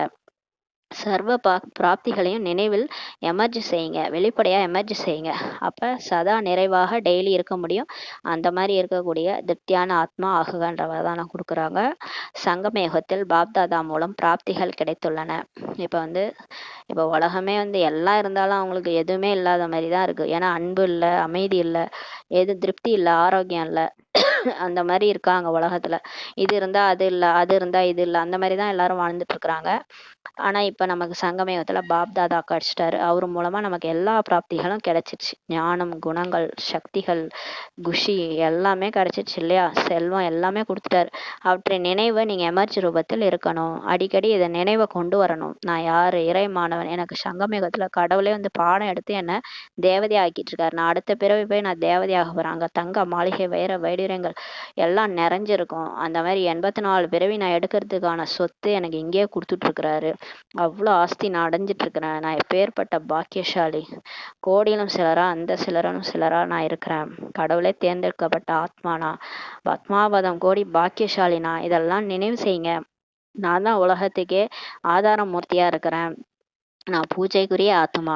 இதெல்லாம் பாபா நமக்கு சொன்னது. எல்லாத்தையும் நீங்க நினைவு பண்ணி பாருங்க. எமர்ஜி ரூபத்துல கொண்டு வந்து பாருங்க. அப்போது பிராப்திகளின் குஷி ஒருபோதும் கீழே குழப்பத்தில் நம்மளை கொண்டு வராது. இந்த பிராப்திகளினுடைய குஷி நம்மளை மேலதான், ஸ்திதியை மேலதான் வச்சிருக்கோம். நான் யார் தெரியுமா அப்படின்ட்டு. அந்த குஷி வந்து அவளுக்கு நம்மளை கீழே கொண்டு வராது. சதா அசையாம இருப்பீங்க. நிறைவான தன்மை அசையாதவராக ஆக்கிவிடும். யார் நிறைஞ்சு இருக்கிறோமோ அவங்க வந்து அசையாதவங்களா இருப்பாங்கன்னு சொல்றாரு. குழப்பத்திலிருந்து அவங்களே விடுவித்து விடும். ஏதாவது ஒரு குழப்பம், மாயா ஏதாவது பிரச்சனையை கொண்டு வந்தாலும் ஃபுல் ஸ்டாப் வச்சுட்டு அடுத்த வேலையை பார்ப்போம். அவன் இது ட்ராமால இருந்துச்சு அதனால நடக்குதுன்ட்டு நம்ம விட்டுட்டு அடுத்த வேலையை பார்ப்போம். நமக்கு கிடைச்சதை வச்சு நம்ம சந்தோஷப்பட்டுக்குவோம். எனக்கு யார் கிடைச்சிக்கிறாங்க, என் கூடவே சர்வ சக்திவானே இருக்கிறாருன்ட்டு நம்மளை குழப்பத்திலேருந்து விடுவிச்சிடும். யார் சர்வ பிராப்திகளாலும் நிரம்ப பெற்றவராக இருக்கிறார்களோ அவர்கள் சதா மகிழ்ச்சியாக இருப்பாங்க, சதா திருப்தியாக இருப்பாங்கன்னு சொல்றாரு. அதாவது ஃபில் ஆயிருக்கும். நம்ம பாபாவை நினைச்சே நமக்கு அன்பு நிரம்பி இருக்கும், அமைதி நிரம்பி இருக்கும், கசானா ஞானம் நிரம்பி இருக்கும். அதை ஞான சொரூபமாவே நம்ம ஆகியிருப்போம். ஞானத்தை நம்ம வாழ்க்கையில அப்ளை பண்ணி சொரூபமாவே ஆக்கிட்டு இருப்போம். அந்த மாதிரி இருக்கும்போது சதா முகத்துல குஷி இருக்கும், திருப்தியும் இருக்கும்ன்றாரு. அறகுறையா இருந்தாதான் அந்த குஷி இருக்காது, முகம் வந்து தொங்க போட்டு இருக்கும். ஏன்னா எல்லாம் அறகுறையா இருக்குது. அமைதி நிரம்பல, அன்பு நிரம்பல. அதனால அன்புக்காக ஏங்கிட்டு இருப்போம். எங்கேயாவது அன்பு கிடைக்காதா? அவங்க கொடுப்பாங்களா, இவங்க கொடுப்பாங்களா? அமைதி எனக்கு இவங்க கொடுப்பாங்க, எங்க அமைதி கிடக்கும்னு அங்க போட்டா இங்க போட்டான்னு. ஏன்னா நமக்கு ஃபில் ஆகலை. சுயம் நமக்கு கடவுளை நினைக்கல. கடவுளை நினைச்சு அமைதி கடல்ல மூழ்கி, அன்பு கடல்ல மூழ்கி, நம்ம சுயம் அன்பு கடலா, மாஸ்டர் அன்பு கடலா, மாஸ்டர் சுக கடலா இருந்தோம்னா நம்மளை தேடி எல்லாரும் வருவாங்க. நம்ம யாரையும் தேடி போக தேவையில்ல. திருப்தி என்பது அனைத்திலும் பெரிய கஜானாகும். பாபா சொல்றார், திருப்தி தான் எல்லாத்துலயும் பெரிய கஜானா. நீங்க போய் உலகத்துல கேளுங்க, எவ்வளவு இருந்தாலும் திருப்தியா இருக்கீங்களா? ஆனா யாருமே வாயை திறந்து சொல்லவே மாட்டாங்க. இல்லைங்க, எனக்கு இன்னொரு மாடி வாங்கணும், இன்னொரு பங்களா வாங்கணும்னு சொல்லிட்டு இருப்பாங்க. ஆனா அந்த திருப்தி நமக்கு இப்ப கிடைச்சிச்சு இல்ல, இதுதான் பெரிய கஜானான்னு சொல்றாரு. யாரிடம் திருப்தி உள்ளதோ அவரிடம் அனைத்தும் இருக்கும். யார் திருப்தியா இருக்கிறாங்களோ அவங்கள்ட்ட எல்லாமே இருக்கும்னு சொல்றாரு. தேவதைகளை போய் கேளுங்க, அவங்க திருப்தியா இருப்பாங்க. ஆனா அவங்கள்ட்ட தங்க மாளிகைகள், வைர வைடூரியங்கள் எல்லாமே இருந்துச்சு. ஏன்னா அவங்க திருப்தியா இருந்தாங்க இல்லையா, அதனால அவர் இதே பாடலை பாடிக்கொண்டிருப்பார். அந்த திருப்தியா இருக்கிறவங்க என்ன பாடல் அவங்க மனசுக்குள்ள ஓடும்னா, அடைய வேண்டிய அனைத்தும் அடைந்து விட்டேன். பிரம்மா பாபா இதே பாடல் தான் அவர் மனசுல ஓடிட்டு இருந்தது. பானா ஜோ பானா பாலியா அப்படின்னு ஹிந்தில, எதை அடைய வேண்டுமோ அதை நான் அடைந்து விட்டேன். நான் தேடினது கடவுளை, அவரே கிடைச்சிட்டாரு. அதுக்கு மேல என்ன வேணும்? அலாவுதீனுடைய அற்புத விளக்கே கிடைச்சிருச்சு. இதுக்கு மேல என்ன வேணும் நமக்கு? எல்லாமே கிடைச்சிருச்சு. அப்போ வந்து அந்த விளக்க வச்சுட்டே நம்ம எங்க என்ன வேணுமோ கேட்டோன்னா கொடுக்க போகுது இல்லையா, அந்த விளக்குல இருக்கிற பூதம். அந்த மாதிரி நமக்கு கடவுளே கிடைச்சிட்டாரு. அந்த பூதத்தை விடுங்க, கடவுள் எப்பேற்பட்டவர், அவர் நமக்கு என்ன வேணுமோ கொடுக்க போறாரு. அதனால அடைய வேண்டியதை அடைந்து விட்டேன், அனைத்தும் அடைந்து விட்டேன் என்ற பாடல் தான் நம்ம மனசுல ஓடிட்டே இருக்கும். யார் திருப்தியா இருக்கிறாங்களோ அவங்க மனசுல ஓடிட்டே இருக்கும் சொல்லி பாபா சொல்றாங்க. ஸ்லோகன்: அன்பெனும் ஊஞ்சலில் அமர்ந்து விடுவீர்களானால் கடின உழைப்பு தானாகவே விடுபட்டு விடும். நீங்க இப்ப கடவுள் பாபாவை நினைக்க முடியல, என்னன்னே தெரியல, அமிர்த வேலையே ஒழுங்கா கனெக்ட் ஆக மாட்டுது, கஷ்டப்பட்டு பாபாவை நினைக்க வேண்டியதா இருக்கு, புத்தி போகவே மாட்டுது. ஏன் சொல்றோம்? பாபா மேல அன்பு இல்லை. இன்னைக்கு சொன்னாரல்ல, என்னை யார் அன்போட நினைக்கிறாங்களோ நான் அவங்கள ஆட்டோமேட்டிக்கா நினைக்கிறேன். நீங்க அன்பெனும் ஊஞ்சல்ல அமர்ந்துட்டீங்கன்னா, பாபா வந்து அன்புன்னு ஒரு ஊஞ்சல் ஆடிட்டு அங்க மேல தொங்கிட்டு இருக்குது பரந்தாமத்துல, அந்த ஊஞ்சல்ல போய் உக்காந்துட்டீங்கன்னா உங்களுக்கு கடின உழைப்பு தானாகவே விடுபட்டு விடும். அப்ப சொல்லவே மாட்டீங்க, எனக்கு பாபாவை நினைக்க முடியல, என்னன்னு தெரியல, புத்தி அங்க போகவே மாட்டுது, பரந்தாமம் போகவே மாட்டுது சொல்ல மாட்டீங்க. ஆட்டோமேட்டிக்கா அன்பெனும் ஊஞ்சல்ல போய் உக்காந்துருவீங்க. அப்ப கடின உழைப்பு தானாகவே விடுபட்டோம்னு சொல்லி, ஏன்னா அவ்வளோ அன்பு பாபா மேல. இங்க உலகத்துல இருக்கிற எதுவுமே பிடிக்கல, பாபாவை தான் பிடிக்குது. அவரோட அன்புல மயங்கிட்ட, அன்பே சிவம். அப்ப அன்புல நீங்க அப்படியே லவ்லின் ஸ்டேஜ்ல அவரு கூட இருந்தீங்கன்னா, நீங்க ஏன் அவரை நினைக்க கஷ்டப்படு, எப்பவுமே அவர் எப்ப மறக்கறீங்கன்றது தான் தெரியாது. பாபாவை நினைக்கிறத விட நான் மறக்கிறதுக்கு தான் எனக்கு கஷ்டமாகுதுன்னு சொல்லுவீங்க. அவர் எங்கங்க நான் மறக்கதான் என்னால முடியல, எப்பவுமே அவர் என் நினைவுல தான் இருக்கிறாரு. அந்த அளவுக்கு அவரோட அன்புல நான் லவ்லின் ஸ்டேஜ்ல மூழ்கி இருக்கிறோம். அந்த மாதிரி மூழ்கி இருந்தோம்னா கடின உழைப்பு தானாகவே விடுபட்டு விடும்னு சொல்லி பாபா சொல்றாங்க. அதான் குல்சாதாதி சொல்லுவாங்களாம், பாபா எப்படி நினைக்கிறதுன்னு எல்லாரும் கேக்குறாங்க, எனக்கு எப்படி மறக்கிறதுன்னு தான் தெரியாதுன்னு சொல்லி சொன்னாங்களாம். அவங்க வந்து அந்த அளவுக்கு லவ்லின் ஸ்டேஜ்ல பாபாவோட அன்புல மூழ்கி இருக்கிறாங்க. அதனால அவங்க தான் வந்து கடின உழைப்பே அவங்களுக்கு கிடையாது, ஈஸியா பாபா அதனால தான் அவங்க உடம்புல ஈஸியா பாபா வந்து சொல்லிட்டு போறாரு. ஏன்னா அந்த அளவுக்கு பாபாவுக்கு நெருக்கத்துல அவங்க இருக்கிறாங்க. ஓம் சாந்தி. நன்றி பாபா, நன்றி.